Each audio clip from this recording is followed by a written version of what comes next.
ಮನಗುಂಡಿಯ ಮಹಾಮನೆಯಲ್ಲಿ 167ನೆಯ ಶಿವಾನುಭವಗೋಷ್ಠಿ ಹಾಗೂ ರಾಗಯೋಗಿ ರಾಗದ ಸಂಕಣ್ಣನವರ ಸ್ಮರಣೋತ್ಸವದ ಈ ಪವಿತ್ರವಾದ ಕಾರ್ಯಕ್ರಮದಲ್ಲಿ ಪರಮ ಪಾವನ ದಿವ್ಯ ಸಾನ್ನಿಧ್ಯವನ್ನು ವಹಿಸಿಕೊಂಡು ನಮ್ಮ ನಿಮ್ಮೆಲ್ಲರಿಗೂ ಆಶೀರ್ವಚನವನ್ನು ದಯಪಾಲಿಸಲಿರುವಂತಹ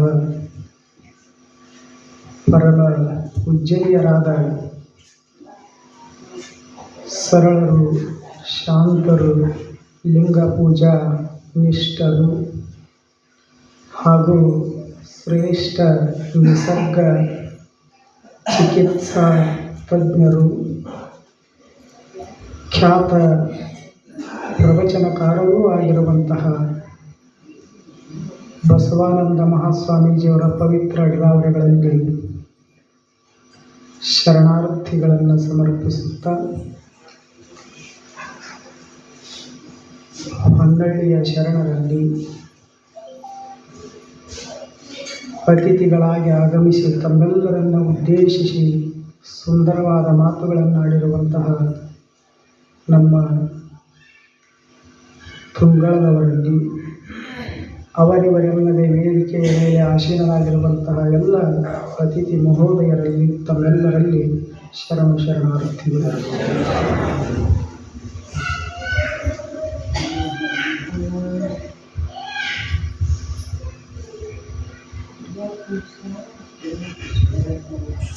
ನಾವೆಲ್ಲರೂ ಶರಣ ಅನ್ನುವಂಥ ಶಬ್ದವನ್ನು ನಿತ್ಯ ಬದುಕಿನೊಳಗೆ ಪ್ರಯೋಗ ಮಾಡ್ತೀವಿ. ಯಾರಾದರೂ ಎದುರುಗಡೆಗೆ ಒಂದಿಷ್ಟು ವಿಭೂತಿಯನ್ನು ಧರಿಸಿಕೊಂಡು ಬಂದರೆ ಕೊರಳಾಗ ಒಂದಿಷ್ಟು ಲಿಂಗ ಅಥವಾ ರುದ್ರಾಕ್ಷಿ ಧಾರಣೆಯನ್ನು ಮಾಡಿದಂಥವ್ರು ಕಂಡ್ರೆ ತತ್ಕ್ಷಣದೊಳಗೆ ಶರಣರಿ ಶರಣರೇ, ಶರಣಾರ್ಥಿರಿ ಶರಣರೇ ಅಂತ ಹೀಗೆ ಶರಣ ಅನ್ನುವಂಥ ಶಬ್ದವನ್ನು ಪ್ರಯೋಗ ಮಾಡ್ತೀವಿ. ಅವರಂತಾರ ಅಲ್ಲಮ ಪ್ರಭುದೇವರು ಭಾಳ ದೊಡ್ಡವರು. ಅಲ್ಲಮ ಪ್ರಭುದೇವರು ಎಷ್ಟು ದೊಡ್ಡವರು ಅಂತ ಕೇಳಿದರೆ ಅವರಷ್ಟು ದೊಡ್ಡವರು ಪ್ರಪಂಚದೊಳಗೆ ಮತ್ತೊಬ್ಬರಿಲ್ಲ. ಗಗನಂ ಗಗನಾಕಾರಂ ಸಾಗರಂ ಸಾಗರಾಕಾರಂ ಅಂತ ಏನು ಹೇಳ್ತೀವಲ್ಲ, ಗಗನಕ್ಕೆ ಗಗನವೇ ಸರಿಸಮ, ಸಾಗರಕ್ಕೆ ಸಾಗರವೇ ಸರಿಸಮ ಹೇಗೋ ಹಾಗೆ ಅಲ್ಲಮ ಪ್ರಭುದೇವರಿಗೆ ಅಲ್ಲಮ ಪ್ರಭುದೇವರೇ ಸಮ ಮತ್ತೊಬ್ಬರು ಅವರಂಗದಾರ ಅಂತ ಇಲ್ಲ ಪ್ರಪಂಚದೊಳಗೆ. ಅಷ್ಟು ದೊಡ್ಡವರು. ಅಂಥವರು ಶರಣ ಅನ್ನೋದಕ್ಕೊಂದು ಡೆಫಿನೇಷನ್ ಬರೀತಾರೆ ವಚನದೊಳಗೆ. ನಾವೇನು ತಿಳ್ಕೊಂಡಿವಿ, ವಿಭೂತಿ ಧರಿಸಿದ ಮಾತ್ರಕ್ಕೆ ಅಂಗದ ಮೇಲೆ ಲಿಂಗವನ್ನು ಧಾರಣೆ ಮಾಡಿದ್ದ ಮಾತ್ರಕ್ಕೆ ಶರಣರು ಅಂತ ಶಬ್ದವನ್ನು ಪ್ರಯೋಗ ಮಾಡ್ತೀವಲ್ಲ, ಅವರದು ಹಂಗಲ್ಲ ಅಂತಾರವರು.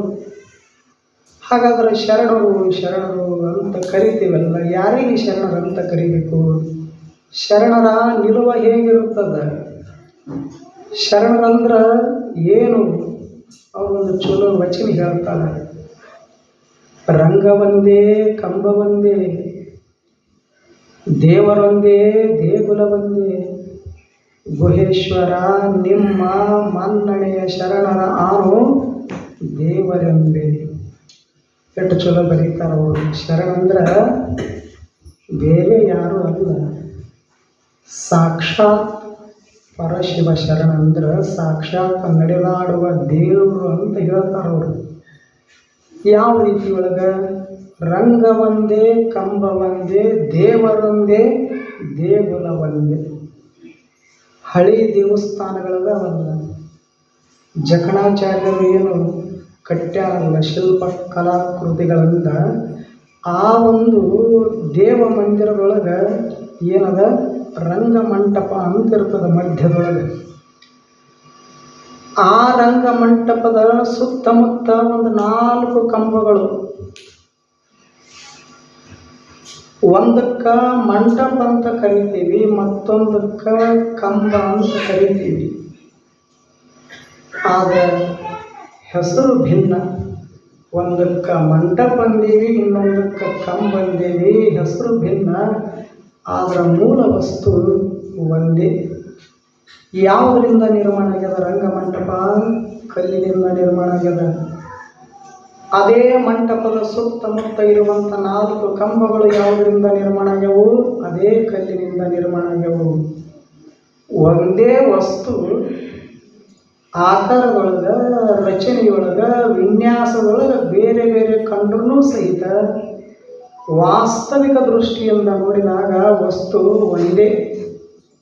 ಒಂದೇ ಕಲ್ಲಿನಿಂದ ರಂಗ ಮಂಟಪ ತಯಾರಾಗ್ಯದ, ಅದೇ ಕಲ್ಲಿನಿಂದ ಕಂಬ ತಯಾರಾಗ್ಯದ.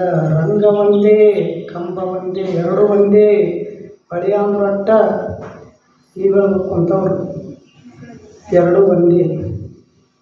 ಕಂಬ ಅಂದ್ರೂ ಒಂದೇ, ರಂಗ ಮಂಟಪ ಅಂದರೂ ಒಂದೇ, ಎರಡು ಒಂದೇ. ಇನ್ನೊಂದು ಉದಾಹರಣೆ ಕೊಡ್ತಾರೆ, 2 ಉದಾಹರಣೆ ಕೊಡ್ತಾರೆ. ಇದು ಒಂದು. ಇನ್ನೊಂದು, ದೇವರೊಂದೇ ದೇಗುಲ ಒಂದೇ. 4 ಗೋಡೆಗಳನ್ನು ಏನು ನಿರ್ಮಾಣ ಮಾಡ್ತೀವಲ್ಲ ಅದಕ್ಕೆ ದೇವ ಮಂದಿರ ಅಂತ ಕರಿತೀವಿ. ಅದೇ ಮಂದಿರದೊಳಗೆ ಒಂದು ಗರ್ಭಗುಡಿ ಅಂತ ಕಟ್ಟಿಸಿ ಆ ಗರ್ಭಗುಡಿಯೊಳಗೆ ಭವ್ಯವಾದ ಸುಂದರವಾದ ಮೂರ್ತಿಯನ್ನು ಪ್ರತಿಷ್ಠಾಪನೆ ಮಾಡುತ್ತೀವಿ. 4 ಗೋಡೆಗಳು ನಿರ್ಮಾಣ ಆಗಿದ್ದು ಅದೇ ಕಲ್ಲಿನಿಂದ. ಗರ್ಭಗುಡಿಯೊಳಗೆ ದೇವ ಮೂರ್ತಿ ಪ್ರತಿಷ್ಠಾಪನೆ ಆಗಿದ್ದು ಅದೇ ಕಲ್ಲಿನಿಂದ. ಆದರೂ ಸಹಿತ ಏನಂತ ಕರಿತೀವಿ? ಒಂದಕ್ಕೆ ಮಂದಿರ ಅಂತ ಕರಿದೇವಿ, ಇನ್ನೊಂದಕ್ಕೆ ದೇವರು ಅಂತ ಕರಿತೀವಿ. ಹೆಸರು ಬೇರೆ ಬೇರೆ, ಆಕಾರ, ವಿನ್ಯಾಸ, ರಚನೆ ಹೊರನೋಟದೊಳಗೆ ಭಿನ್ನ ರೂಪದೊಳಗೆ ಕಂಡ್ರೂ ಸಹಿತ ವಾಸ್ತವಿಕದೊಳಗೆ ಎರಡು ಒಂದೇ. 4 ಗೋಡೆಗಳು ನಿರ್ಮಾಣ ಆಗಿದ್ದು ಕಲ್ಲಿನಿಂದ, ಗರ್ಭಗುಡಿಯೊಳಗೆ ದೇವ ಮೂರ್ತಿ ಪ್ರತಿಷ್ಠಾಪನೆ ಆಗಿದ್ದು ಅದೇ ಕಲ್ಲಿನಿಂದ. ಎರಡು ಒಂದೇ. ಹೇಗೋ ಮುಂದೆ ಹೇಳ್ತಾರ, ಗುಹೇಶ್ವರ ನಿಮ್ಮ ಶರಣರ, ನಿಮ್ಮ ಮನ್ನಣೆಯ ಶರಣರ ಆನು ದೇವರೆಂಬೆ. ಎಷ್ಟು ಚಲೋ ಮಾತಾಡ್ತಾರೆ ಅವರನ್ನವರು. ಗುಹೇಶ್ವರ ನಿಮ್ಮ ಮನ್ನಣೆಯ ಶರಣರ. ಯಾರು ಗುಹೇಶ್ವರನಿಗಾಗಿ, ಗುಹೇಶ್ವರ ಅಂದ್ರೆ ದೇವರ, ಯಾರು ದೇವನಿಗಾಗಿ ತನುವನ್ನ, ಮನಸ್ಸನ್ನ, ಭಾವವನ್ನ ಮೀಸಲುಗೊಳಿಸಿರ್ತಾರೋ, ಶರಣಾಗತಿಯ ಭಾವವನ್ನು ಹೊಂದಿರ್ತಾರೋ, ಇದೆಲ್ಲವೂ ಗುಹೇಶ್ವರನಿತ್ತ ದಿವ್ಯ ಕಾಣಿಕೆ. ಶರೀರ ಆಗಲಿ, ಶರೀರದೊಳಗಿನ ಮನಸ್ಸಾಗಲಿ, ಬುದ್ಧಿಯಾಗಲಿ, ಭಾವವಾಗಲಿ ಎಲ್ಲವೂ ಏನು ಕೊಟ್ಟಾನಲ್ಲ ದೇವರು, ದೇವ ಕೊಟ್ಟದ್ದನ್ನು ದೇವನಿಗೆ ಮೀಸಲುಗೊಳಿಸಿ ಏನು ಮಾಡೋದು? ಶರಣಾಗತಿಯ ಭಾವದಿಂದ, ಕಿಂಕರ ಭಾವದಿಂದ, ನಮ್ರತೆಯಿಂದ ಏನು ದೇವನಲ್ಲಿ ಒಂದಾಗಿರುತ್ತಾರೆ. ಅಂಗ ಮತ್ತು ಲಿಂಗ ಹೇಗೆ ಬೇರ್ಪಡಿಸಕ್ಕೆ ಬರುವುದಿಲ್ಲ, ಹಾಗೆ ಮತ್ತು ಜೀವ ಮತ್ತು ಶಿವನ ಸಾಮರಸ್ಯ ಆದ ಬಳಿಕ ಭಿನ್ನ ಅಂತ ಹೇಳಕ್ಕೆ ಬರೋದಿಲ್ಲ. ಶರಣ ಬೇರೆ, ದೇವರು ಬೇರೆ ಅಂತ ಹೇಳಕ್ಕೆ ಬರೋದಿಲ್ಲ. ಅದೇ ಅಲ್ಲವರು ಮತ್ತೊಂದು ವಚನದೊಳಗೆ ಹೇಳ್ತಾರೆ, ದುಂಬಿ ಪರಿಮಳವನ್ನುಂದುದು. ಪರಿಮಳ ದುಂಬಿ ಅನ್ನುವುದು ಹೇಳಕ್ಕೆ ಬರ್ತದೇನೋ? ಬರೋದಿಲ್ಲ. ಎಲ್ಲೋ ಕಿಲೋಮೀಟರ್ ಹರ್ಕೋತ ಹೋಗ್ತದ ದುಂಬಿ. ಒಂದು ಅರಳಿದ ಹೂವಿನೊಳಗೆ ಒಂದಿಷ್ಟು ಮಕರಂದ, ಅದನ್ನು ಸವಿಬೇಕಂತ ದುಂಬಿ ಹೋಗಿ ಹೂವಿನೊಳಗೆ ಕೂಡ್ತದೆ. ಹೂವಿನೊಳಗೆ ದುಂಬಿ ಕೂತಾಗ ದುಂಬಿ ಬೇರೆ ಹೂವು ಬೇರೆ ಅಂತ ಅನ್ನಕ್ಕೆ ಬರೋದಿಲ್ಲ. ಯಾಕೆ? ಎರಡೂ ಒಂದಾಗ್ಯವು. ಈಗ ಹೊರಗಿರೋ ತನಕ ಸಕ್ಕರೆ ಬೇರೆ, ಹಾಲು ಬೇರೆ. ಹಾಲಿನೊಳಗೆ ಸಕ್ಕರೆ ಹಾಕಿದ ಬಳಿಕ ಕರಗಿದ ಬಳಿಕ ಸಕ್ಕರೆ ಬೇರೆ ಹಾಲು ಬೇರೆ ಅಂತ ಅನ್ನಕ್ಕೆ ಬರ್ತದೇನು? ಬರೋದಿಲ್ಲ. ಎರಡು ಒಂದಾಗ್ಯಾವು, ಎರಡು ಬೆರತಾವು, ಒಂದರೊಳಗೆ ಒಂದು ಕೂಡ್ಯಾವು. ಹಾಗೆ ಗುಹೇಶ್ವರ ನಿಮ್ಮ ಮನ್ನಣೆಯ ನಿಮಗೆ ಸರ್ವವನ್ನೂ ಸಹಿತ ಸಮರ್ಪಿಸಿ ಕೊಂಡಾದ ಬಳಿಕ ಶರಣಂತ ಅನ್ನಕ್ಕೆ ಹೆಂಗೆ ಬರುತ್ತದೆ? ಅದು ಏನು? ಸಾಕ್ಷಾತ್ ದೇವನ ಸ್ವರೂಪವನ್ನೇ ಪಡೆದುಕೊಂಡಿರ್ತಾರೆ ಶರಣರು. ಅದಕ್ಕೆ ಅವರಂತಾರ, ನಿಮ್ಮ ಮನ್ನಣೆಯ ಶರಣರ ನಾನು ಸಾಕ್ಷಾತ್ ದೇವರಂತ ಕರಿತೀನಿ ಅಂತ ತಿಳ್ಕೊಂಡು ಅಲ್ಲಮ್ಮ ಪ್ರಭುದೇವರು ಹೇಳ್ತಾರ. ಶರಣರಂದ್ರೆ ಸಾಕ್ಷಾತ್ ನಡೆದಾಡುವ ಚಲಿಸುವ ದೇವರು ಅಂತ ತಿಳ್ಕೊಂಡು ಅಲ್ಲವರು ಡೆಫಿನಿಷನ್ ಬರೀತಾರೆ ಶರಣ ಅನ್ನುವಂಥ ಶಬ್ದಕ್ಕೆ. ಇಂತಹ ಶರಣ ಜೀವನವನ್ನು ಸಾಗಿಸಿದವರೇ ಯಾರು? ರಾಗಯೋಗಿ ರಾಗದ ಸಂಕಣ್ಣನವರು. ಬಹಳಷ್ಟು ಯೋಗಿಗಳನ್ನು ತಾವು ಕೇಳಿರಿ. ಭಕ್ತಿ ಯೋಗಿಗಳಂತದಾರ, ತ್ಯಾಗ ಯೋಗಿಗಳಂತದಾರ, ಕರ್ಮಯೋಗಿಗಳಂತದಾರ, ಶಿವಯೋಗಿಗಳಂತದಾರ, ಜ್ಞಾನಯೋಗಿಗಳಂತದಾರ. ಆದರೆ ವಿಶೇಷವಾಗಿ ರಾಗದ ಸಂಕಣ್ಣನವರಿಗೆ ರಾಗಯೋಗಿ ಅಂತ ಕರೆದರು. ಭಾಳ ವಿಶೇಷ ಇದು ರಾಗಯೋಗಿಗಳು. ಇಂತಹ ರಾಗಯೋಗಿ ಸಂಕಣ್ಣನವರು ಕಲ್ಯಾಣ ನಾಡಿನಲ್ಲಿ ಬಾಳಿ ಬದುಕಿದರು. 1076ರಿಂದ 1126ರವರೆಗೆ ವಿಕ್ರಮಾದಿತ್ಯ ಅಂತ ತಿಳ್ಕೊಂಡು ಆ ಕಲ್ಯಾಣದೊಳಗೆ ಒಬ್ಬ ರಾಜ ಆಳ್ವಿಕೆ ಮಾಡ್ತಿರ್ತಾನೆ. ಅಂಥ ಸಂದರ್ಭದೊಳಗೆ ರಾಗಯೋಗಿ ಸಂಕಣ್ಣನವರು ಅಲ್ಲಿ ಬಾಡಿ ಬದುಕ್ತಿರ್ತಾರೆ. ಸರಳ ಸುಂದರ ಜೀವನವನ್ನು ಸಾಗಿಸ್ತಿರ್ತಾರೆ. ಅವರು ಕಾಯಕ ಏನು ಅಂತ ಕೇಳಿದ್ರೆ ಅಲ್ಲೊಂದು ಶಿವ ದೇವಾಲಯ, ಅಲ್ಲಿ ಹೋಗಿ ಒಂದಿಷ್ಟು ಏನು ಮಾಡ್ತಿದ್ರು, ಅವರು ಭಕ್ತಿ ಗೀತೆಗಳನ್ನು ಹಾಡುತ್ತಿದ್ದರು. ಎಷ್ಟೋ ವರ್ಷಗಳ ಕಾಲ ಭಕ್ತಿಯ ರಸವನ್ನು ಹರಿಸ್ತಿದ್ರು. ಭಗವಂತನನ್ನ ಕುರಿತು ಸ್ತುತಿಗಳನ್ನು ಹಾಡುತ್ತಿದ್ರು. ಮನೆದರೆದು ಎದೆ ತುಂಬಿ ಹಾಡುತ್ತಿದ್ರು. ಯಾರೋ ಬಂದು ಕೇಳಿದ್ರಂತ ರಾಗದ ಸಂಕಣ್ಣನವರಿಗೆ, ನೀವಿಲ್ಲಿ ಹಾಡುತ್ತಿರ್ತೀರಲ್ಲ, ಈ ಶಿವನ ದೇವಾಲಯದೊಳಗೆ ಕಾಯಿ ಕರ್ಪೂರ ಬೆಳಗೋರು, ಊದುಬತ್ತಿ ಬೆಳಗೋರು ಮತ್ತು ಲಕ್ಷ್ಯ ಎಲ್ಲ ಶಿವನ ಮೂರ್ತಿ ಮ್ಯಾಲೆ ಇರ್ತದ, ಮತ್ತು ಇಲ್ಲಿ ಕೂತು ಹಾಡ್ತಿರಲ್ಲ, ನಿಮ್ಮ ಹಾಡು ಯಾರು ಕೇಳ್ತಾರ ಅಂದ್ರಂತ. ಅವಾಗ ಅವರು ರಾಗದ ಸಂಕಣ್ಣನವರು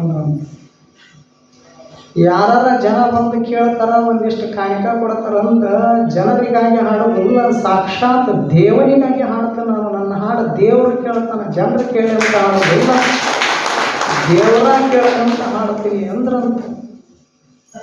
ತಾವೆಲ್ಲ ಇನ್ನೊಬ್ಬರು ಭಾರತ ರತ್ನ ಶಹನಾಯಿ ವಾದಕರು ಯಾರು? ಬಿಸ್ಮಿಲ್ಲಾ ಖಾನ್. ವಾರಣಾಸಿ ಒಳಗೆ ದೇವಸ್ಥಾನದ ಅಲ್ಲ, ವಿಶ್ವನಾಥ ದೇವಸ್ಥಾನದೊಳಗೆ ಸಂಗೀತ ಸೇವೆ ಮಾಡ್ತಿದ್ರು ಅವರು. ಇದಕ್ಕೆ ಭಾವೈಕ್ಯತೆಯ ಭಾರತ ಅಂತ ಕರೀತಾರೆ. ಒಬ್ಬ ಇಸ್ಲಾಮ ಧರ್ಮದೊಳಗೆ ಹುಟ್ಟಿ ಬೆಳೆದು ಶ್ರೇಷ್ಠ ಸಂಗೀತಜ್ಞ ಆಗಿ ಹಿಂದೂ ದೇವಾಲಯದೊಳಗೆ ಕೂತು ಶಹನಾಯಿ ನುಡಿಸಿದ್ರಲ್ಲ, ಅದು ಭಾರತ. ಅವ್ರಿಗೂ ಕೇಳಿದ್ರಂತ, ಇಲ್ಲಿ ಕೂತು ಹಾಡೋ ಬದಲ ಎಲ್ಲರ ಹೋಗಿ ಹಾಡಿದ್ರಪ್ಪ ಅಂದ್ರೆ ಕೈ ತುಂಬ ಕಾಣಿಕ ಕೊಡ್ತಿದ್ರು, ನಿಮ್ಮ ತಲೆ ಮ್ಯಾಲ ರೊಕ್ಕದ ಮಳೆ ಸುರಿತಿದ್ರು. ಮತ್ತು ಇಲ್ಲಿ ಕೂತು ಹಾಡಿದ್ರೆ ನಿಮ್ಮನ್ನು ಯಾರು ಕೇಳ್ತಾರ? ನಿಮ್ಮ ಹಾಡ ಕೇಳಕ್ಕೆ ಬರೋದಿಲ್ಲ, ಇಲ್ಲಿ ಕಾಶಿ ವಿಶ್ವನಾಥನ ದರ್ಶನಕ್ಕೆ ಬರ್ತಾರಂತ ಅವ್ರಿಗೆ ಹೇಳಿದರು. ಅವರಂದ್ರು, ನಾನು ಹೋಗಿ ಬಂದು ಮಾಡುವಂಥ ಜನರ ಸಲುವಾಗಿ ಹಾಡೋದಿಲ್ಲ, ಕಾಶಿ ವಿಶ್ವನಾಥನ ಸಲುವಾಗಿ ಹಾಡ್ತೀನಿ ನಾನು ಅಂತ ತಿಳ್ಕೊಂಡು ಅವರು ಹೇಳಿದರು. ಹೀಗೆ ದೇವನಿಗಾಗಿ ಹಾಡುವಂತಹ ಒಂದು ಅತ್ಯದ್ಭುತವಾದ ಕಾಯಕವನ್ನು ರಾಗದ ಸಂಕಣ್ಣನವರು ಮಾಡುತ್ತಿದ್ದರು. ಒಂದು ದಿವಸ ಇವರ ಹಾಡಿನ ಪ್ರಸಿದ್ಧಿ ಪ್ರಚಾರ ಆ ವಿಕ್ರಮಾದಿತ್ಯನ ಬಳಿಗೆ ಹೋಯಿತು ಕೀರ್ತಿ. ಆವಾಗ ಮಹಾರಾಜ ಕರೀಲಿಕ್ಕೆ ಕಳಿಸಿದ ರಾಗದ ಸಂಕಣ್ಣನವರಿಗೆ, ನೀವು ಭಾಳ ಚಲೋ ಹಾಡ್ತೀರಿ ಅಂತ, ನೀವು ಹಾಡಕತ್ತಿದ್ರಪ್ಪ ಅಂದ್ರೆ ಮೈ ಮನ ತಣಿತದಂತ, ಶರೀರದೊಳಗೆ ನವಿರು ಹೇಳ್ತದಂತ, ನವಿರ ಅದಕ್ಕೆ ಇಟ್ಟು ಚಲೋ ಹಾಡ್ತೀರಂತ. ಮತ್ತು ಅಲ್ಲಿ ಹಾಡೋ ಬದಲ ನನ್ನ ಅರಮನೆಯೊಳಗೆ ಬಂದು ಹಾಡಿದ್ರೆ ಭಾಳ ಚಲೋ ಆಗ್ತದಲ್ಲ ಅಂತ ತಿಳ್ಕೊಂಡು ನಿಮಗೆ ಏನು ನಾನು ಸಲ್ಲಿಸಬೇಕು ಅರ್ಪಿಸಬೇಕು ಅದನ್ನು ಅರ್ಪಣೆ ಮಾಡ್ತೀನಿ, ಅದಕ್ಕೆ ಇಲ್ಲಿ ಬಂದು ಹಾಡಿ ಅಂತ ಬೇಡಕೊಂಡ, ವಿನಂತಿ ಮಾಡಿಕೊಂಡ. ಯಾರು? ಮಹಾರಾಜ. ಅವಾಗ ಮಹಾರಾಜ ರಾಜ ಪ್ರತ್ಯಕ್ಷ ದೇವತಾ ಅಂತ ಹೇಳ್ತಾರೆ ನಮ್ಮವರು. ಅದಕ್ಕೆ ರಾಜ ಅಂದ್ರೆ ಪ್ರತ್ಯಕ್ಷ ದೇವರು ಇದ್ದಂಗೆ. ಮತ್ತು ಇವ್ರ ಮಾತು ಮೀರಬಾರ್ದು ಅಂತ ತಿಳ್ಕೊಂಡು ರಾಗದ ಸಂಕಣ್ಣನವರು ಅರಮನೆಗೆ ಬಂದು ಹಾಡುತ್ತಿದ್ದರು, ಹೋಗ್ತಿದ್ರು. ಇವರ ಒಂದು ಭಕ್ತಿ, ಶ್ರದ್ಧೆ, ನಿಷ್ಠೆ ಉಳ್ಳಂಥ ಕಾಯಕಕ್ಕೆ ಮಹಾರಾಜ ಏನು ಮಾಡ್ತಿದ್ದ ಅಂತ ಕೇಳಿದರೆ 12 ವರಹಗಳನ್ನು ಕೊಡುತ್ತಿದ್ದ, ನೀಡುತ್ತಿದ್ದ. ಆ 12 ವರಹಗಳನ್ನು ತೆಗೆದುಕೊಂಡು ಬಂದು ತನ್ನ ಉಪಜೀವನಕ್ಕಾಗಿ ಬಳಸಲಿಲ್ಲ. ಎಲ್ಲ ವರಹಗಳನ್ನು ಏನು ಮಾಡಿದ? ಒಂದಿಷ್ಟು ತನ್ನ ಬದುಕಿಗಾಗಿ, ಇನ್ನೊಂದಿಷ್ಟು ಜಂಗಮ ದಾಸೋಹಕ್ಕಾಗಿ ಬಳಸ್ತಿದ್ದ. ಅವಾಗ ಅಲ್ಲಿ ಹೋಗಿ ಹಾಡಿ ಬರ್ತಿದ್ನಲ್ಲ ಅರಮನೆಯೊಳಗೆ, ಅಲ್ಲೊಂದಿಷ್ಟು ಆಸ್ಥಾನ ಕಲಾವಿದರಿದ್ದರು ಅರಮನೆಯೊಳಗೆ. ಅವ್ರಿಗೆ ಇವನು ಕಂಡ್ರೆ ಆಗಿ ಬರುತ್ತಿರಲಿಲ್ಲ. ಇದು ಜಗತ್ತ, ಒಬ್ಬರನ್ನು ಕಂಡ್ರೆ ಒಬ್ಬರಿಗೆ ಆಗಿ ಬರೋದಿಲ್ಲ. ಒಬ್ಬ ಸ್ವಾಮಿಗಳು ಕಂಡ್ರೆ ಇನ್ನೊಬ್ಬ ಸ್ವಾಮಿಗಳಿಗೆ ಆಗಿ ಬರೋದಿಲ್ಲ, ಒಬ್ಬ ಭಕ್ತನ ಕಂಡ್ರೆ ಇನ್ನೊಬ್ಬ ಭಕ್ತಗಾಗಿ ಬರೋದಿಲ್ಲ. ಇದಕ್ಕೇನಂತಾರ?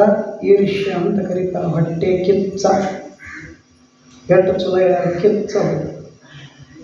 ಮತ್ತು ಕಿಚ್ಚು ಎಲ್ಲಿ ಹುಟ್ಟಿರುತ್ತದ, ಎಲ್ಲಿ ಹೊತ್ತಿರುತ್ತದ, ಇನ್ನೊಬ್ಬರು ಸುಡುವುದಿಲ್ಲ.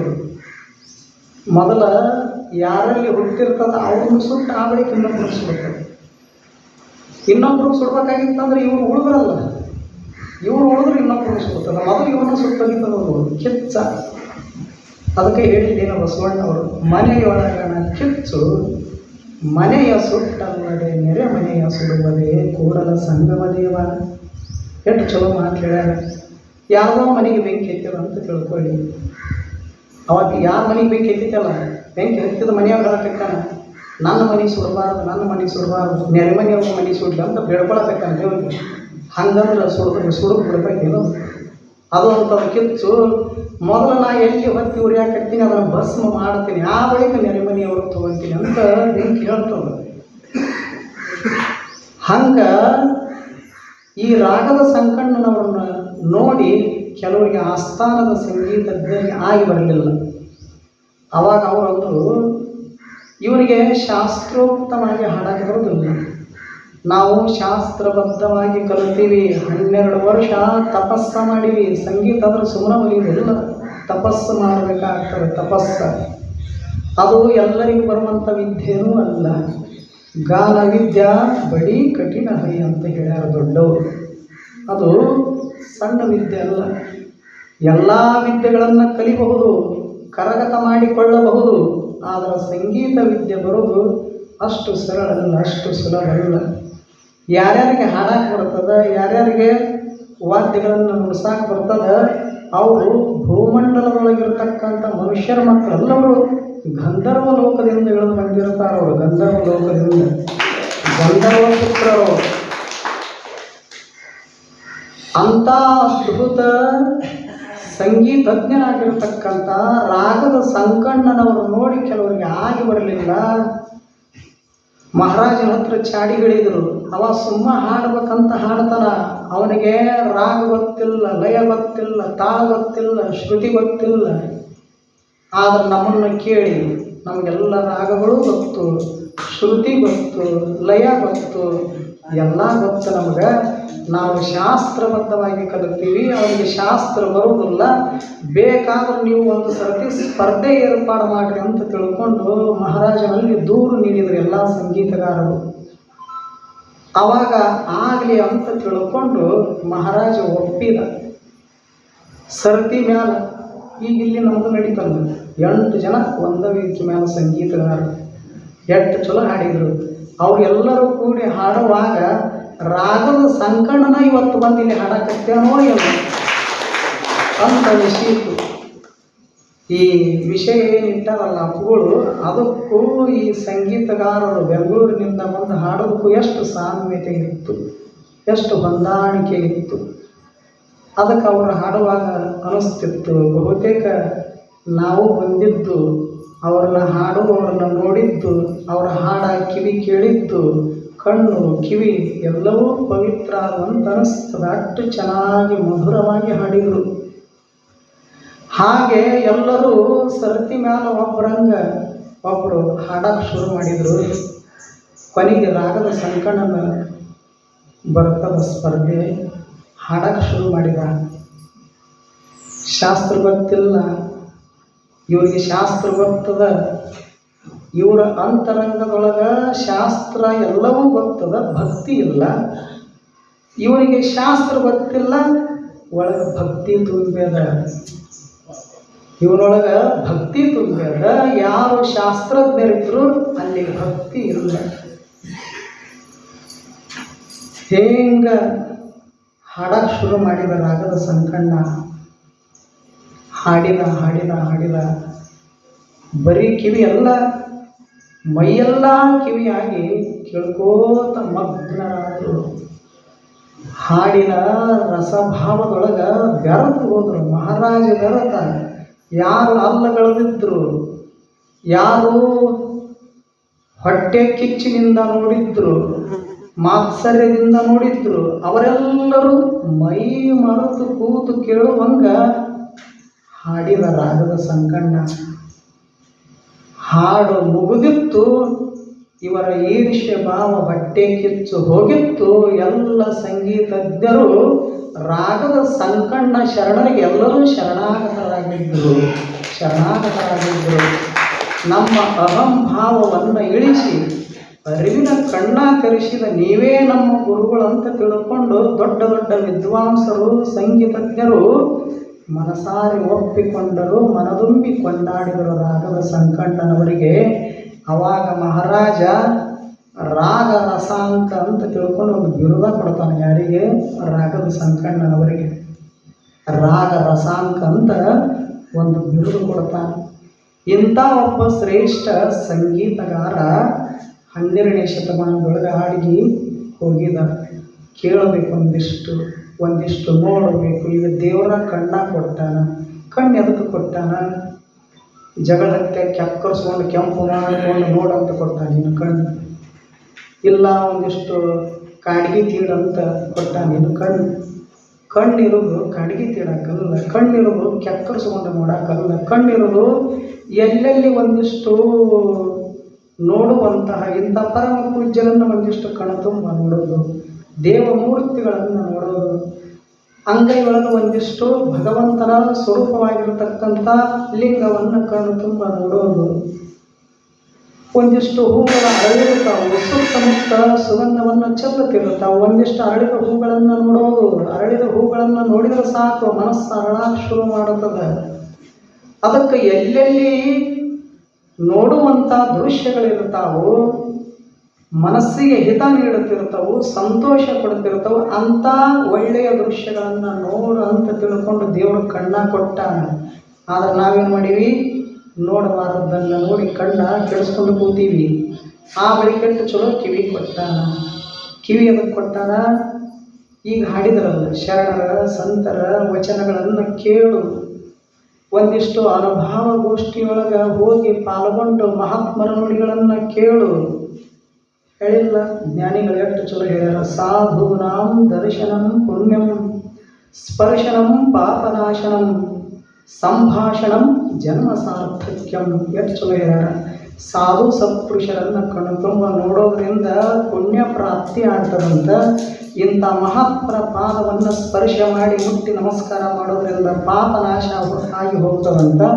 ಅಂಥ ಪರಮ ಪೂಜ್ಯರ ಜೊತೆಗೆ ಯಾವಾಗಲಾದರೂ ಬಂದಾಗ ಆರಾಮದಿರೇನ್ರಿ ಅಪ್ಪೋರ, ಪ್ರಸಾದ ಆಯ್ತೇನ್ರಿ ಅಪ್ಪೋರ, ನಿಮ್ಮ ಆರೋಗ್ಯ ಹೇಗದ ಅಪ್ಪೋರ ಅಂತ ಒಂದು 4 ಮಾತು ಸಂಭಾಷಣೆ ಮಾಡೋದ್ರಿಂದ ಮನುಷ್ಯ ಜನ್ಮವೇ ಸಾರ್ಥಕತೆ ಆಗ್ತದಂತ ತಿಳ್ಕೊಂಡು ಜ್ಞಾನಿಗಳು ಹೇಳ್ತಾರೆ. ಅದಕ್ಕೊಂದಿಷ್ಟು ಕಣ್ತುಂಬ ಮಹಾತ್ಮರನ್ನು ನೋಡೋದು, ಕಿವಿ ತುಂಬ ಸತ್ಯ ಶರಣರ ಸುಳ್ಳು ನುಡಿಗಳನ್ನು ಒಂದಿಷ್ಟು ಕೇಳೋದು. ಕಿವಿ ಇರೋದು ಅದಕ್ಕೆ ಕೇಳಾಕ. ಏನು ಕೇಳಾಕ? ಚಾಡಿ ಮಾತು ಕೇಳೋದು. ಚಾಡಿ ಮಾತು ಕೇಳಾಕ ಕೊಟ್ಟಾನ ಇದು ದೇವರು. ಇನ್ನು ಕೆಲವರು ಅಂತಾರೆ ಕಿವಿ ಎದಕ್ಕೆ ಕೊಟ್ಟಾನ ದೇವರು ಅಂದ್ರೆ ಬೆಂಡವಾಲಿ ಜುಮುಕಿ ತಾಲೂಕು ಡಿಸ್ಟಿಕ್ ಹಾಕೊಳ್ಳೋಕೆ ಕೊಟ್ಟಾನಂತ. ಇನ್ನು ಕೆಲವರು ಕಿವಿ ಇರೋದು ಜುಮುಕಿ ಬೆಂಡವಾಲಿ ಹಾಕಬಾರ್ದು ಅಂತಲ್ಲ, ಹಾಕಬೇಕು. ಆದರೆ ಕಿವಿ ವೈಭವ ಹೆಚ್ಚಾಗೋದು ಯಾವುದರಿಂದ ಅಂದ್ರೆ ಬರೀ ಜುಮುಕಿ ಬೆಂಡವಾಲಿಯಿಂದ ವೈಭವ ಹೆಚ್ಚಾಗೋದಿಲ್ಲ. ಅದರ ಜೊತೆಗೆ ಒಂದಿಷ್ಟು ಈಗೇನು ಕೇಳಾಕ ಬಂದಿರಲ್ಲ, ಏನು ನಾಡು ಬಿಟ್ಟು ಇಲ್ಲಿ ಕಾಡು ಇಂಥ ಒಂದು ಪ್ರದೇಶಕ್ಕೆ ಅಷ್ಟು ದೂರದಿಂದ ಬಂದು ಕೇಳಾಕಟ್ಟಿರಲ್ಲ, ಇದರ ಸಲುವಾಗಿನ ಭಗವಂತ ಕಿವಿ ಕೊಟ್ಟಾನ ಹೊರತು ಮತ್ತೆ ಯಾವುದಕ್ಕಾಗಿನೂ ಕೊಟ್ಟಿಲ್ಲ. ಅದಕ್ಕೆ ಕಿವಿ ಇರೋದು ಒಳ್ಳೆಯದನ್ನು ಕೇಳುವುದಕ್ಕಾಗಿ, ಕೈಗಳಿರೋದು ಒಳ್ಳೆಯ ಕಾರ್ಯಗಳನ್ನು ಮಾಡುವುದಕ್ಕಾಗಿ. ನಾವೇನು ತಿಳ್ಕೊಂಡ್ವಿ? ಕೈ ಇರೋದು ಜಗಳ ಹತ್ಯಾಗ, ಹೊಡೆದಾಟ ಬಡದಾಟ ಮಾಡೋಕ್ಕೆ, ಅಥವಾ ವಾಚ್ ಕಟ್ಟಾಕ, ಕೈಯೊಳಗೆ ಕಂಕಣ ಕಟ್ಟಾಕ, ಖಡ್ಗ ಹಾಕಾಕ, ಬಳೆ ಹಾಕಾಕಂತ ನಾವು ತಿಳ್ಕೊಂಡಿವಿ. ಶ್ರೋತ್ರಂ ಸೃಜನ ಇವನ ಕುಂಡಲೇನ ದಾನೇನ ಪಾಣಿರ್ಣ ತೂ ಕಂಕಣೇನ. ಕೈ ಇರೋದು ಕಂಕಣ ಕಟ್ಟಕ್ಕಲ್ಲ, ಕೈ ಇರೋದು ಅದಕ್ಕೆ ಹಸಿದು ಬಂದವರಿಗೆ ಒಂದು ತುತ್ತ ಅನ್ನ ನೀಡುವುದಕ್ಕಾಗಿ, ಬಿಸಿಲಿನ ತಾಪಕ್ಕೆ ಬಳಲಿ ಬಂದವರಿಗೆ ಒಂದು ಲೋಟ ನೀರು ಕೊಡುವುದಕ್ಕಾಗಿ. ಆ ಬಳಿಕ ಈಗೇನು ಧರ್ಮದ ಕಾರ್ಯ ನಡೆಸ್ಯಾರಲ್ಲ ಅಪ್ಪುಗಳು, ಇಂಥ ಧರ್ಮದ ಕಾರ್ಯಕ್ಕೆ ಒಂದಿಷ್ಟು ಏನು ದಾನ ಧರ್ಮ ಸಹಾಯ ಮಾಡುವುದಕ್ಕಾಗಿ ಭಗವಂತ ಕೈ ಕೊಟ್ಟಾನೇ ವಿನಃ ಮತ್ಯಾವುದಕ್ಕೂ ಕೊಟ್ಟಿಲ್ಲ. ಇಂತಹ ಕಣ್ಣುಗಳನ್ನು, ಇಂತಹ ಕಿವಿಗಳನ್ನು, ಇಂತಹ ಕೈಗಳನ್ನು ಆ ಬಳಿಕ ಇಷ್ಟಪಟ್ಟು ಬಿಡಲಿಲ್ಲ ದೇವರು. ಒಳಗ ಏನಿಟ್ಟ? ಅದ್ಭುತವಾದ ಮನಸ್ಸಿಟ್ಟ. ಮನಸ್ಸು ಅಂದ್ರೆ ಸಾಮಾನ್ಯ ಅಲ್ಲ, ಯಾವುದು ಆಗೋದಿಲ್ಲ ಅಂತ ಇರುತ್ತದ ಅದನ್ನು ಮಾಡಿ ತೋರಿಸ್ತೀನಿ ಅನ್ನುವಂತಹ ಛಲ, ದೃಢ ವಿಶ್ವಾಸ ಮನಸ್ಸಿನಗಾಲ ನಿಂತದ. ಎಲ್ಲವೂ ನಿಂತಿದ್ದು ಮನಸ್ಸಿನಗಾಲ. ಅಷ್ಟು ಅದ್ಭುತ ಮನಸ್ಸು ಕೊಟ್ಟಾನ. ಅದಕ್ಕೆ ಆ ಮನಸ್ಸನ್ನು ಸಹಿತ ಯಾವುದಕ್ಕಾಗಿ ಬಳಸ್ಬೇಕಂದ್ರೆ ಒಳ್ಳೆಯದಕ್ಕಾಗಿ ಬಳಸೋದು. ಮನಸ್ಸಿನೊಳಗೆ ಒಂದಿಷ್ಟು ಭಗವಂತನ ನೆನಹನ್ನು ತುಂಬಿಕೊಳ್ಳೋದು, ಭಗವಂತನ ನಾಮಸ್ಮರಣೆಯನ್ನು ತುಂಬಿಕೊಳ್ಳೋದು. ಅಲ್ಲ ಸಲ್ಲದ ಕೆಟ್ಟ ವಿಚಾರಗಳನ್ನು ತುಂಬಿಕೊಂಡು ಮನಸ್ಸನ್ನು ಕೆಡಿಸ್ಕೊಂಡು ಅದನ್ನು ಹಾಳು ಮಾಡಿಕೊಳ್ಳೋದಕ್ಕಿಂತ ಒಂದಿಷ್ಟು ಒಳ್ಳೆಯ ವಿಚಾರಗಳನ್ನು ತುಂಬಿಕೊಂಡ್ರೆ ನಮ್ಮ ಬದುಕನ್ನು ಭವ್ಯಗೊಳಿಸ್ತದೆ ಮನಸ್ಸು. ಒಳ್ಳೆಯದಕ್ಕಾಗಿ ಒಂದಿಷ್ಟು ಮನಸ್ಸನ್ನು ಬಳಸೋದು.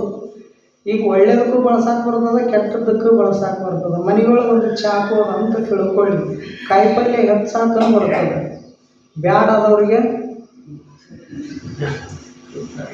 ಹಿಂಗಂತಾರಂತ ಮತ್ತೆ ಮನೆಗೆ ಹೋಗಿ ಯಾರಿಗಾರ ಚುಚ್ಚಿ ಕಾಯಿಪಲ್ಯ ಹೆಚ್ಚಾಕನು ಬರ್ತದೆ, ಬ್ಯಾಡಾದವ್ರಿಗೆ ಚುಚ್ಚಾಕನು ಬರ್ತದೆ. ವಸ್ತು ಒಂದೇ, ಕೆಲಸ ಎರಡು ಮಾಡ್ತದೆ. ಮನಸ್ಸು ಒಂದೇ, ಬಂಧನಕ್ಕೂ ಸಿಕ್ಕ ಹಾಕಿಸ್ತದೆ, ಬಂಧನದಿಂದ ನಿರ್ಬಂಧಿತನಾಗಿ ಮುಕ್ತನನ್ನು ಗೊಳಿಸ್ತದೆ. ಎರಡೂ ಮಾಡಕ್ಕೆ ಬರ್ತದೆ ಮನಸ್ಸು. ಮನಯೇವ ಮನುಷ್ಯಾಣಂ ಕಾರಣಂ ಬಂಧ ಮೋಕ್ಷಯೋಗೋ. ಎಷ್ಟು ಚಲೋ ಹೇಳ್ತಾರೆ ದಾರ್ಶನಿಕರು. ಮನಸ್ಸು ಬಂಧನಕ್ಕೂ ಸಿಕ್ಕ ಹಾಕಿಸ್ತದೆ, ಆ ಬಳಿಕ ಬಂಧನದಿಂದ ಬಿಡುಗಡೆಗೊಳಿಸಿ ಪರಮ ಸತ್ಯದ ದರ್ಶನವನ್ನು ಮಾಡಿಸ್ತದೆ. ಅದಕ್ಕೆ ಅಂತಹ ಮನಸ್ಸನ್ನು ಒಂದಿಷ್ಟು ಸರಿಯಾಗಿ ಬಳಸ್ಕೋಬೇಕು. ಈ ಕಣ್ಣನ್ನು, ಈ ಕಿವಿಯನ್ನು, ಈ ಕೈಗಳನ್ನು, ಮನಸ್ಸನ್ನು ರಾಗದ ಸಂಕಣ್ಣನವರು ಯಾವುದಕ್ಕಾಗಿ ಬಳಸಿದ್ರಂದ್ರೆ ದೇವನ ಸತ್ಯ ದರ್ಶನಕ್ಕಾಗಿ, ದೇವನ ಸಾಕ್ಷಾತ್ಕಾರಕ್ಕಾಗಿ ಅವರು ಬಳಸಿಕೊಂಡರು ಎಲ್ಲ ಇಂದ್ರಿಯಗಳನ್ನು. ಹಾಗೆ ಒಂದಿಷ್ಟು ನಾವು ಬಳಸೋದು. ಎಲ್ಲರ ಹಾಡಕ್ಕೆ ರಾಗದ ಸಂಕಣ್ಣನವರ ಹಾಡ್ಬೇಕಂದ್ರೆ ಕೆಲವರಿಗೆ ಆಗಬಹುದು, ಕೆಲವರಿಗೆ ಆಗದೆ ಇರಬಹುದು. ಹಾಡಕ್ಕೆ ಬರೋದಿದ್ರೆ ಏನಾಯ್ತು, ಕುಂತು ಕೇಳಾಕರ ಬರ್ತದೆ. ಒಂದು ಮರ ಇತ್ತು, ಮರದೊಳಗೆ ಕೋಗಿಲ ಇತ್ತು, ಹಾಡ್ತಿತ್ತು. ಅದರ ಪಕ್ಕದೊಳಗೆ ಕಾಗಿತ್ತು. ಆ ಕೋಗಿಲೆ ಹಾಡ್ತದಂತ ತಿಳ್ಕೊಂಡು ಇದು ಹಾಡಕ್ಕೆ ಶುರು ಮಾಡಿದ್ದು. ಯಾವುದು? ಕಾಗಿ. ಕೋಗಿಲೆ ಕಪ್ಪು ಬಣ್ಣ, ಕಾಗಿದು ಕಪ್ಪು ಬಣ್ಣ. ಅದಕ್ಕೆ ಇದ್ರದ್ದು ಬಣ್ಣ ನನ್ನ ಬಣ್ಣ ಎರಡೂ ಒಂದೇ ಐತಿ. ಮತ್ತು ಇದಕ್ಕೆ ಹಾಡಕ್ಕೆ ಬರ್ತೈತೆ ಅಂದ್ರೆ ನನಗ್ಯಾಕೆ ಬರೋದಿಲ್ಲ ಅಂತ ತಿಳ್ಕೊಂಡು ಇದು ಪ್ರಯತ್ನ ಮಾಡಿದ್ದು. ಯಾವುದು? ಕಾಗಿ. ಇದರ ಕರ್ಕಶ ಧ್ವನಿ ನೋಡಿ ಯಾರ ಭಗವಂತನಂತ, ಕಾಗಿನೂ ನಾನು ಸೃಷ್ಟಿ ಮಾಡೀನಿ, ಕೋಗಿಲೆಯನ್ನು ನಾನು ಸೃಷ್ಟಿ ಮಾಡೀನಿ. ಆದರೆ ಎರಡಕ್ಕೂ ಬಣ್ಣ ಒಂದು ಕೊಟ್ಟಿನಿ, ಧ್ವನಿ ಮಾತ್ರ ಬೇರೆ ಬೇರೆ ಕೊಡ್ತೀನಿ. ಕೋಗಿಲೆಯ ಧ್ವನಿ ಮಧುರಾತಿ ಮಧುರ, ಕಾಗೆಯ ಧ್ವನಿ ಕರ್ಕಶ, ಕೇಳಬೇಕಂತ ಅನಿಸೋದಿಲ್ಲ. ಅದಕ್ಕೆ ಕಾಗಿ ಮ್ಯಾಲ ಕನಿಕರ ಬಂತು. ಯಾರು? ದೇವರು. ಅದಕ್ಕೆ ಭೂಮಿ ಮ್ಯಾಲ ಪ್ರತ್ಯಕ್ಷ ಆಗಿ ಬಂದು ಯಾವ ಮರದೊಳಗೆ ಕೂತಿದ್ವಲ್ಲ ಕಾಗಿ ಕೋಗಿಲ, ಅಲ್ಲಿ ಬಂದು ಕಾಗಿ ಕೇಳಿದ್ನಂತ ದೇವರು. ಅಲ್ಲೋ ಇಬ್ಬರನ್ನು ಸೃಷ್ಟಿ ಮಾಡಿದವ ನಾನು, ಬಣ್ಣ ಮಾತ್ರ ಒಂದ ಕೊಟ್ಟಿನಿ ಇಬ್ಬರಿಗೂ, ಧ್ವನಿಯೊಳಗೆ ಸ್ವಲ್ಪ ವ್ಯತ್ಯಾಸ ಮಾಡೀನಿ. ಅದಕ್ಕೆ ಕಾಗರ ಮಸ್ತಾಗಿ ಹಾಡ್ಕೋತ ಕುಂತದ, ಹೋಗೋರು ಬರೋರು ನಿಂತು ಕೇಳ್ತಾರ, ಅಷ್ಟು ಸುಂದರವಾಗಿ ಕೋಗಿಲ ಹಾಡ್ತದ. ಮತ್ತು ನೀನು ಹಾಡಕ್ಕೆ ಪ್ರಯತ್ನ ಮಾಡಕತ್ತೀವಿ, ಆದ್ರೆ ನಿನ್ನ ಧ್ವನಿ ಒಬ್ಬರು ಕೇಳೋಲ್ರಿ.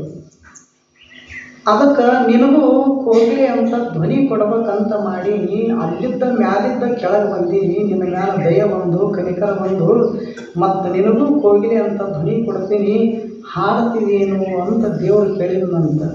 ಕಾಗೆ ಅಂತಂತ ನನಗೇನು ಕೋಗಿಲೆ ಅಂತ ಧ್ವನಿ ಬೇಡಪ್ಪ, ಬೇಕಾದ್ರೆ ಯಾರು ಮನುಷ್ಯರಿಗೆ ಕೇಳಿದ್ರಂದ್ರೆ ಅವ್ರಿಗೆ ಕೊಡು, ನನಗೇನು ಬೇಡ ಅಂತಂತದ್ದು ಕಾಗಿ.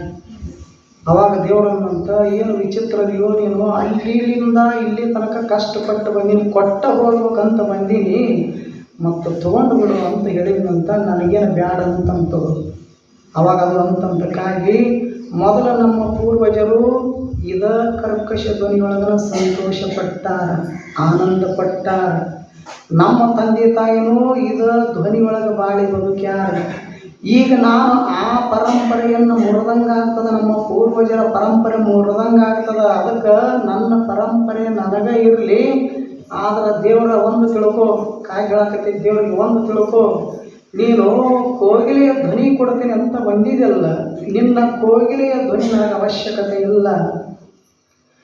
ಆದ್ರೆ ಕೋಗಿಲೆ ಹಾಡುವಂಥದ್ದನ್ನು ಕೇಳುವಂಥ ಕಿವಿ ಕೊಟ್ಟಿಯಲ್ಲ, ಸಾಕು ನನಗೆ, ಇದಕ್ಕಿಂತ ಹೆಚ್ಚೇನೈತಿ ಅಂತ ಹೇಳಿತು.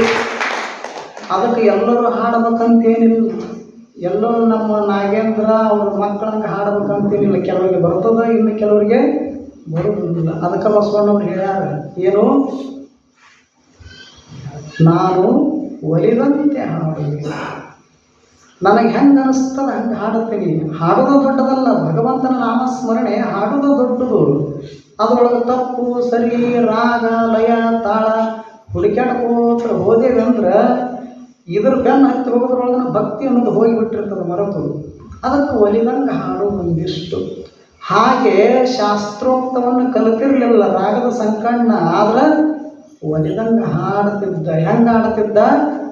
ಭಾಳ ಮಧುರವಾಗಿ ಹಾಡುತ್ತಿದ್ದ. ಇಂಥ ರಾಗದ ಸಂಕಣ್ಣ ಒಂದು ದಿವಸ ಮತ್ತು ಯಥಾ ಪ್ರಕಾರ ದೇವ ಮಂದಿರದೊಳಗೆ ಹಾಡಿ ಬರುತ್ತಿದ್ದ, ಮಹಾರಾಜನಲ್ಲಿ ಹಾಡಿ ಬರುತ್ತಿದ್ದ. ಈ ರಾಗದ ಸಂಕಣ್ಣನ ಮಹಿಮೆಯನ್ನ, ಕೀರ್ತಿಯನ್ನ, ವಿಕ್ರಮಾದಿತ್ಯನ ಕೀರ್ತಿ ವಾರ್ತೆಯನ್ನ ಕೇಳಿ ಒಬ್ಬ ಮತ್ತೊಂದು ದೇಶದ ಸಂಗೀತಜ್ಞ ಬಂದ, ಶ್ರೇಷ್ಠ ಸಂಗೀತಜ್ಞ. ಅವ ಎಲ್ಲ ಕಡೆಗೆ ಸ್ಪರ್ಧೆ ಮಾಡ್ಕೋತ ಬರ್ತಿದ್ದ. ಎಲ್ಲೆಲ್ಲಿ ಸಂಗೀತಗಾರದ ಅಲ್ಲಿ ಹೋಗವ, ಅಲ್ಲಿ ಒಂದು ಸ್ಪರ್ಧೆ ಏರ್ಪಾటు ಮಾಡವ, ಅವ್ರನ್ನ ಸೋಲಿಸವ, ಇವ ಗೆದಿಯವ. ಹಿಂಗೆ ಮಾಡ್ಕೋತ ಕೊನೆಗೆ ಕಲ್ಯಾಣಕ್ಕೆ ಬಂದ ವಿಕ್ರಮಾದಿತ್ಯನ ಬಳಿಗೆ. ಅವಾಗ ವಿಕ್ರಮಾದಿತ್ಯ ಮಹಾರಾಜ ಕೇಳಿದ, ತಾವು ಯಾರು ಅಂದ. ನಾನು ಶ್ರೇಷ್ಠ ಸಂಗೀತಜ್ಞ, ಇಲ್ಲಿ ತನಕ ಯಾವ್ಯಾವ ದೇಶದೊಳಗೆ ಹೋಗಿನಿ, ಒಂದು ದೇಶದೊಳಗೆ ನನ್ನ ಸೋಲಿಸಿದವರು ಒಬ್ಬರೂ ಇಲ್ಲ, ಎಲ್ಲರನ್ನೂ ಸೋಲಿಸ್ಕೋತ ಬಂದೀನಿ. ಆದರೆ ನಿನ್ನ ಆಸ್ಥಾನದೊಳಗೆ ಒಬ್ಬ ಯಾರೋ ರಾಗ ರಸಾಂಕ ರಾಗ ಯೋಗಿ ಅಂತ ತಿಳ್ಕೊಂಡು ಅದಾರಂತ ಅವ್ರ ಪ್ರಸಿದ್ಧಿಯನ್ನು ಕೇಳಿ ಬಂದೀನಿ. ಮತ್ತು ಸ್ಪರ್ಧೆ ಏರ್ಪಾಟು ಮಾಡ್ತೀರೇನು ಅಂತ ಕೇಳಿದ ಸಂಗೀತಜ್ಞ. ಆವಾಗ ವಿಕ್ರಮಾದಿತ್ಯ ಮಹಾರಾಜ ಆಯಿತು ಅಂತ ಒಪ್ಪಿದ. ಇವನಿಗೆರ ರಾಗದ ಸಂಕಣ್ಣನಿಗೆ ಶಾಸ್ತ್ರ ಬರುವುದಿಲ್ಲ, ಗೊತ್ತಿಲ್ಲ. ಆದ್ರೆ ಇವ ಸೋಲಿಸ್ಕೋತ ಬಂದಾನ, ಅಷ್ಟು ಶ್ರೇಷ್ಠ ಶಾಸ್ತ್ರಜ್ಞ. ಆದರೂ ಸಹಿತ ವಿಶ್ವಾಸ ಎಟ್ಟಿತ್ತು ಅಂದ್ರೆ ರಾಗದ ಸಂಕಣ್ಣನಿಗೆ ಅಷ್ಟು ಪರಿಪೂರ್ಣ ವಿಶ್ವಾಸ ಇತ್ತು. ಯಾವುದು? ವಿಕ್ರಮಾದಿತ್ಯಂದು. ವಿಶ್ವಾಸ ಬಹಳ ಮುಖ್ಯ ಮನುಷ್ಯನಲ್ಲಿ. ಈಗ ಗುರುಗಳ ಮ್ಯಾಗ ವಿಶ್ವಾಸ ಇಟ್ಟ ಊರು ಬಿಟ್ಟು ಇಟ್ಟು ದೂರ ಇದ್ದರೂ ಮಹಾಮನಿಗೆ ಬಂದಿರಿ ನೀವು. ಯಾಕೆ? ಗುರುವಿನನ್ನ ವಿಶ್ವಾಸ ಇಟ್ಟು ಭಕ್ತಿ ಇಟ್ಟು ಶ್ರದ್ಧೆ ಇಟ್ಟು ನಾವು ನಡೆದೇವಿ ಅಂದ್ರೆ ನಮ್ಮ ಬದುಕು ಭವ್ಯ ಆಗ್ತದೆ. ಒಬ್ಬ ಜ್ಞಾನಿಗಳು ಎಷ್ಟು ಚಲೋ ಹೇಳ್ಯಾರ, ಗುರುವ ವಿಶ್ವಾಸಿಸಿದಲ್ಲಿ ಬಂಧನವಿಲ್ಲದಿಪ್ಪುದು, ಲಿಂಗವ ವಿಶ್ವಾಸಿಸಿದಲ್ಲಿ ಭವವಿಲ್ಲದಿಪ್ಪುದು, ಜಂಗಮವ ವಿಶ್ವಾಸಿಸಿದಲ್ಲಿ ಇಹಪರ ನಾಸ್ತಿ ಆಗಿತ್ತು. ಎಷ್ಟು ಚಲೋ ಹೇಳ್ತಾರೆ ಅವರು. ಗುರುವಿನ ಮೇಲೆ ಯಾರು ವಿಶ್ವಾಸ ಇಡ್ತಾರ, ಶ್ರದ್ಧೆ ಇಡ್ತಾರ, ಅವರಿಗೆ ಬಂಧನ ಅನ್ನುವಂಥದ್ದು ಇಲ್ಲಂತ. ಬಂಧನ ಅಂದ್ರೇನು? ಕೆಲವರು ರೂಪಕ್ಕೆ ಸಿಕ್ಕಿ ಹಾಕ್ಕೊಂಡಿರ್ತಾರೆ, ಕೆಲವರು ಶಬ್ದಕ್ಕೆ ಸಿಕ್ಕಿ ಹಾಕ್ಕೊಂಡಿರ್ತಾರೆ, ಇನ್ನು ಕೆಲವರು ರಸಕ್ಕೆ ಸೋತಿರ್ತಾರೆ, ಸ್ಪರ್ಶ ಸುಖಕ್ಕೆ ಸೋತಿರ್ತಾರೆ, ವಾಸನೆಗೆ ಸೋತಿರ್ತಾರೆ, ಇನ್ನು ಕೆಲವರು ಕುರ್ಚಿಗೆ ಸೋತವರದಾರ. ಒಂದೊಂದು ವಿಷಯದೊಳಗೆ ಒಬ್ಬೊಬ್ಬರು ಸಿಕ್ಕಿ ಹಾಕ್ಕೊಂಡು ಬಳಲಾಡ್ತಿರ್ತಾರೆ, ತೊಳಲಾಡ್ತಿರ್ತಾರೆ. ಆ ವಿಷಯಾದಿಗಳಿಂದ ಮುಕ್ತರನ್ನಾಗಿ ಮಾಡುವಂಥ ಶಕ್ತಿ ಸಾಮರ್ಥ್ಯ ಪ್ರಪಂಚದೊಳಗೆ ಯಾರಿಗೂ ಇರೋದಿಲ್ಲ. ಇಂಥ ಪರಮ ಪೂಜ್ಯ ಗುರುಗಳಿಗೆ ಮಾತ್ರ ಇರ್ತದೆ. ಆದ್ದರಿಂದ ಅವ್ರ ಮೇಲೆ ಒಂದಿಷ್ಟು ವಿಶ್ವಾಸವನ್ನು ಇಡಬಹುದು. ಅವರಿಗೆಂದೂ ಬಂಧನ ಇಲ್ಲ, ಅವರು ಯಾವಾಗಲೂ ಮುಕ್ತಾತ್ಮರಾಗ್ತಾರೆ ಅಂತ ತಿಳ್ಕೊಂಡು ಹೇಳ್ತಾರೆ. ಹಾಗೆ ಗುರುವಿನ ಮೇಲೆ ಶಿಷ್ಯರು ವಿಶ್ವಾಸ ಇಡೋದು, ಗುರುಗಳು ಭಕ್ತರ ಮೇಲೆ ವಿಶ್ವಾಸ ಇಡೋದು, ವಿದ್ಯಾರ್ಥಿಗಳ ಮೇಲೆ ಶಿಕ್ಷಕರು ಇಡೋದು, ಶಿಕ್ಷಕರ ಮೇಲೆ ವಿದ್ಯಾರ್ಥಿಗಳು ಇಡೋದು, ಸತಿ ಮೇಲೆ ಪತಿ, ಪತಿ ಮೇಲೆ ಸತಿ ಇಡೋದು. ಆದರೆ ಏನು ಮಾಡೋದು? ಈ ಕಲಿಯುಗ, ಯೂಟ್ಯೂಬ್ ಯುಗ, ಮೊಬೈಲ್ ಯುಗ ಬಂದಿಂದ ಈ ಗಂಡ ಹೆಂಡತಿ ಅಂತೂ ಒಬ್ಬರ ಮೇಲೆ ಒಬ್ಬರ ವಿಶ್ವಾಸ ಎಲ್ಲವೂ ಏನಾಗ್ಯದ? ಶ್ವಾಸನ ನಿಂತು ಹೋಗಾಕತ್ಯಾದ. ವಿಶ್ವಾಸ ಇರಲಾರ್ದ ಶ್ವಾಸ ನಿಂತವು ಕೆಲವು ಜನರು. ಅದಕ್ಕೆ ಬರೀ ಅನುಮಾನ, ಸಂಶಯ, ಶಂಕೆ, ಇದರೊಳಗೆ ಹಾಲಿನಂಥ ಸಂಸಾರ ಎಲ್ಲವೂ ಒಡೆದು ಹೊರಟಾವು. ಈ ಮೊಬೈಲ್ ಬಂದಾಗ ಹೆಂಗೆ ಬಂದವ ಅನ್ನೋದು ಸಣ್ಣದೊಂದು ಕತೆ. ಒಬ್ಬ ಹೆಣ್ಮಗಳು 25 ವರ್ಷ ಆಗಿತ್ತು ಮದುವೆಯಾಗಿ. ಅಲ್ಲಿ ತನಕ ಒಂದಿಷ್ಟು ಸಂಶಯ ಇಲ್ಲ, ಮನಸ್ಸಿನೊಳಗೆ ಅನುಮಾನ ಇಲ್ಲ, ಅಷ್ಟು ಹಾಲು ಜೇನಿನಿಂದ ಬಾಳಿ ಬಂದಿದ್ರು 25 ವರ್ಷ. ಯಾವಾಗ ಈ ಮೊಬೈಲ್ ಬಂತು, ಇಬ್ಬರು ಒಂದೊಂದು ಮೊಬೈಲ್ ತೊಗೊಂಡ್ರು. ಯಾರು? ಗಂಡ ಹೆಂಡತಿ ಮೊಬೈಲ್ ತೊಗೊಂಡ್ರು. ಮೊಬೈಲ್ ತೊಗೊಂಡು ಆದ ಬಳಿಕ ಅವರು ಫೋನು ಇವ್ರು ಮುಟ್ಟಂಗಿಲ್ಲ, ಇವ್ರ ಫೋನ್ ಅವ್ರು ಮುಟ್ಟಂಗಿಲ್ಲ, ಅವ್ರ ಲಾಕ್ ಇವ್ರಿಗೆ ಹೇಳಂಗಿಲ್ಲ, ಇವ್ರ ಲಾಕ್ ಅವ್ರಿಗೆ ಹೇಳಂಗಿಲ್ಲ. ಹಿಂಗೆ ಸ್ವಲ್ಪ ದಿವಸ ನಡೀತು. ಒಂದು ದಿವಸ ಹೆಂಡತಿ ನಿಮ್ಮ ಫೋನ್ ಕೊಡ್ರಿ ಅಂದರು. ಯಾರಿಗೆ? ಗಂಡಗೆ. ನಾ ಯಾಕೆ ಕೊಡಲಿ, ನೀನ ಕೊಡೋದಲ್ಲ, ನಾ ಯಾಕೆ ಕೊಡಲಿ ಅಂತ ಇವಾಗ. ಯಾವಾಗ ಕೊಡೋದಿಲ್ಲ ಅಂದ ಈ ಒಂದು ಮಾತಿನಿಂದ ಹೆಣ್ಮಗಳ ತಲೆಯೊಳಗೆ ಸಂಶಯದ ಭಾವ ಸುಳಿತು. ಅವಾಗ ಇವ ಮುಂಜಾನೆ ಹೋದಂದ್ರೆ ಎಲ್ಲಿ ಹೋಗ್ತಾನ, ಎಲ್ಲಿ ಕೂಡ್ತಾನ, ಎಲ್ಲಿ ಏನೇನು ಮಾಡ್ತಾನ, ಹಿಂದಿಂದ ಹೊಂಟ್ಲಿ ಹೆಣ್ಮಗಳು ನೋಡಾಕಿವನ್ನ. ಇದು ಎಷ್ಟೋ ತಿಂಗಳುಗಳ ಕಾಲ ನಡೀತು. ಹೆಣ್ಮಗಳ ತಲೆಯೊಳಗೆ ವಿಷಯದ ಬೀಜ ಬಿದ್ದಂಗೆ ಆತು. ಸಂಶಯ ಅನ್ನುವಂಥದ್ದು ವಿಷಯದ ಬೀಜ ಇದ್ದಂಗೆ ಅದು ಬಿತ್ತು. ಹೆಣ್ಮಗಳ ತಲೆಯಾಗ ಅದ ಕೂತಿತ್ತು. ಇಷ್ಟು ಗದ್ದಲದೊಳಗೆ ಒಂದು ದಿವಸ ತವ್ರ ಮನೆಯವರು ಕರೆಯಕ್ಕೆ ಬಂದ್ರೆ ಹೆಣ್ಮಗಳಿಗೆ. ನಾಡ ಮ್ಯಾಲ ನಾಗರ ಪಂಚಮಿ ದೊಡ್ಡ ಹಬ್ಬ ಐತಿ, ಅದಕ್ಕೆ ನೀ ಬಾ ಅಂತ ಕರೆಯಕ್ಕೆ ಬಂದರು. ನಾ ಬರೋದಿಲ್ಲ ಈಗ ಅಂದರು ಹೆಣ್ಮಗಳು. ಯಾಕಂತ ಅವ್ರು ಕೇಳಿದ್ರು ತವ್ರ ಮನೆಯವರು. ಮೊದಲೇನೋ ಇವನು ನೋಡಿ ಕೊಟ್ಟಿದ್ರಲ್ಲ ನನಗೆ ಮದುವೆ ಮಾಡಿ, ಮೊದಲಿನಂಗೆ ಇಲ್ದಿವ ಅಂದರು. ಮತ್ತೇನು ಮಾಡ್ತಾನ ಅಂತ ಅವ್ರು ಕೇಳಿದ್ರು. ಇವಾಗ ಹೋಗಬಾರದು ಜಾಗದೊಳಗೆ ಹೊಕ್ಕಾನ, ನೋಡಬಾರದು ನೋಡ್ತಾನ. ಮುಂಜಾನೆ 10ಕ್ಕೆ ಮನೆ ಬಿಟ್ಟಂದ್ರೆ ರಾತ್ರಿ 4 ಮನೆಗಿಂದ 10ಕ್ಕೆ ಬರ್ತಾನ. ಅದಕ್ಕೆ ಎಲ್ಲಿ ಹೋಗ್ತಾನ, ಎಲ್ಲಿ ಏನು ಮಾಡ್ತಾನ ಒಂದು ತಿಳಿವಲ್ಲು. ಅದಕ್ಕೆ ಇವನ ಮ್ಯಾಲ ನನಗೆ ಅನುಮಾನದ ಸಂಶಯದ, ಇವನು ಬಿಟ್ಟು ನಾ ತವ್ರ ಮನೆಗೆ ಬರೋದಿಲ್ಲ ಅಂದರು. ಅವಾಗ ತವ್ರ ಮನೆಯವರು ಕರೆದ್ರೂ ಸಹಿತ ಹೆಣ್ಮಗಳು ಹೋಗಲಿಲ್ಲ. ಕೊನೆಗೆ ಇವ್ರು ಕೇಳಿದರು, ನೀನು ಹಾಗೆಲ್ಲ ಮಾಡಬಾರ್ದಪ್ಪ, ಮನೆಯೊಳಗೆ ಇರು, 1-2 ದಿವಸ ಹಬ್ಬಕ್ಕೆ ಕರ್ಕೊಂಡು ಹೋಗ್ತೀನಿ ಮಗಳಿಗೆ ಅಂತ ಹೇಳಿದರು. ಯಾರು ಬೇಡ ಅಂದ್ರೆ ಕರ್ಕೊಂಡು ಹೋಗ್ರಿ ಅಂತ ಅವನು ಹೇಳಿದ. ಒಲ್ಲದ ಮನಸ್ಸಿನಿಂದ ತವ್ರ ಮನೆಯವರು ಒತ್ತಡಕ್ಕೆ ಹೆಣ್ಮಗಳು ತಯಾರಾದಳು. ಅದಕ್ಕೆ ಪಂಚಮಿ ಹಬ್ಬಕ್ಕೆ ಹೋಗಿ ಬಸ್ ಸ್ಟ್ಯಾಂಡ್ದೊಳಗೆ ನಿಂತಿದ್ಲು. ತವ್ರ ಮನೆ ಬಸ್ ಸ್ಟ್ಯಾಂಡ್ ಅಲ್ಲ, ಗಂಡನ ಮನೆ ಬಸ್ ಸ್ಟ್ಯಾಂಡ್ದೊಳಗೆ ನಿಂತಿದ್ಳು. ರಿಂಗ್ ಮಾಡಿದ್ಲು, ಎಲ್ಲಿದ್ದೀರಿ ಅಂದಳು. ಮನ್ಯಾಗ ಇದ್ದೀನಿ ಅಂತ. ಹೌದು, ಮನ್ಯಾಗ ಇದ್ರಿ ಅನ್ನೋದು ನನಗೆ ಹೆಂಗೆ ಗೊತ್ತಾಗೋದು? ವಿಡಿಯೋ ಕಾಲ್ ಮಾಡಂದವ. ಆದರೆ ಇಬ್ಬರು ಕೈಯೊಳಗೆ ಸ್ಮಾರ್ಟ್ ಫೋನ್ ಇರಲಿಲ್ಲ, ಇವೊಂದು ಕೀಪ್ಯಾಡ್ ಇತ್ತು. ಆ ಹೆಣ್ಮಗಳು ವಿಡಿಯೋ ಕಾಲ್ ಇತ್ತು, ಅದು ನೋಡಕ್ಕೆ ಬರ್ತಿರ್ಲಿಲ್ಲ. ಅವಾಗ ಇಲ್ಲಿ ಪಕ್ಕದ ಮನೆ ಅಕ್ಕನ ಕೈಯಾಗ ಕೊಡ್ತೀನಿ ನೋಡಂದವ ಮೊಬೈಲ್.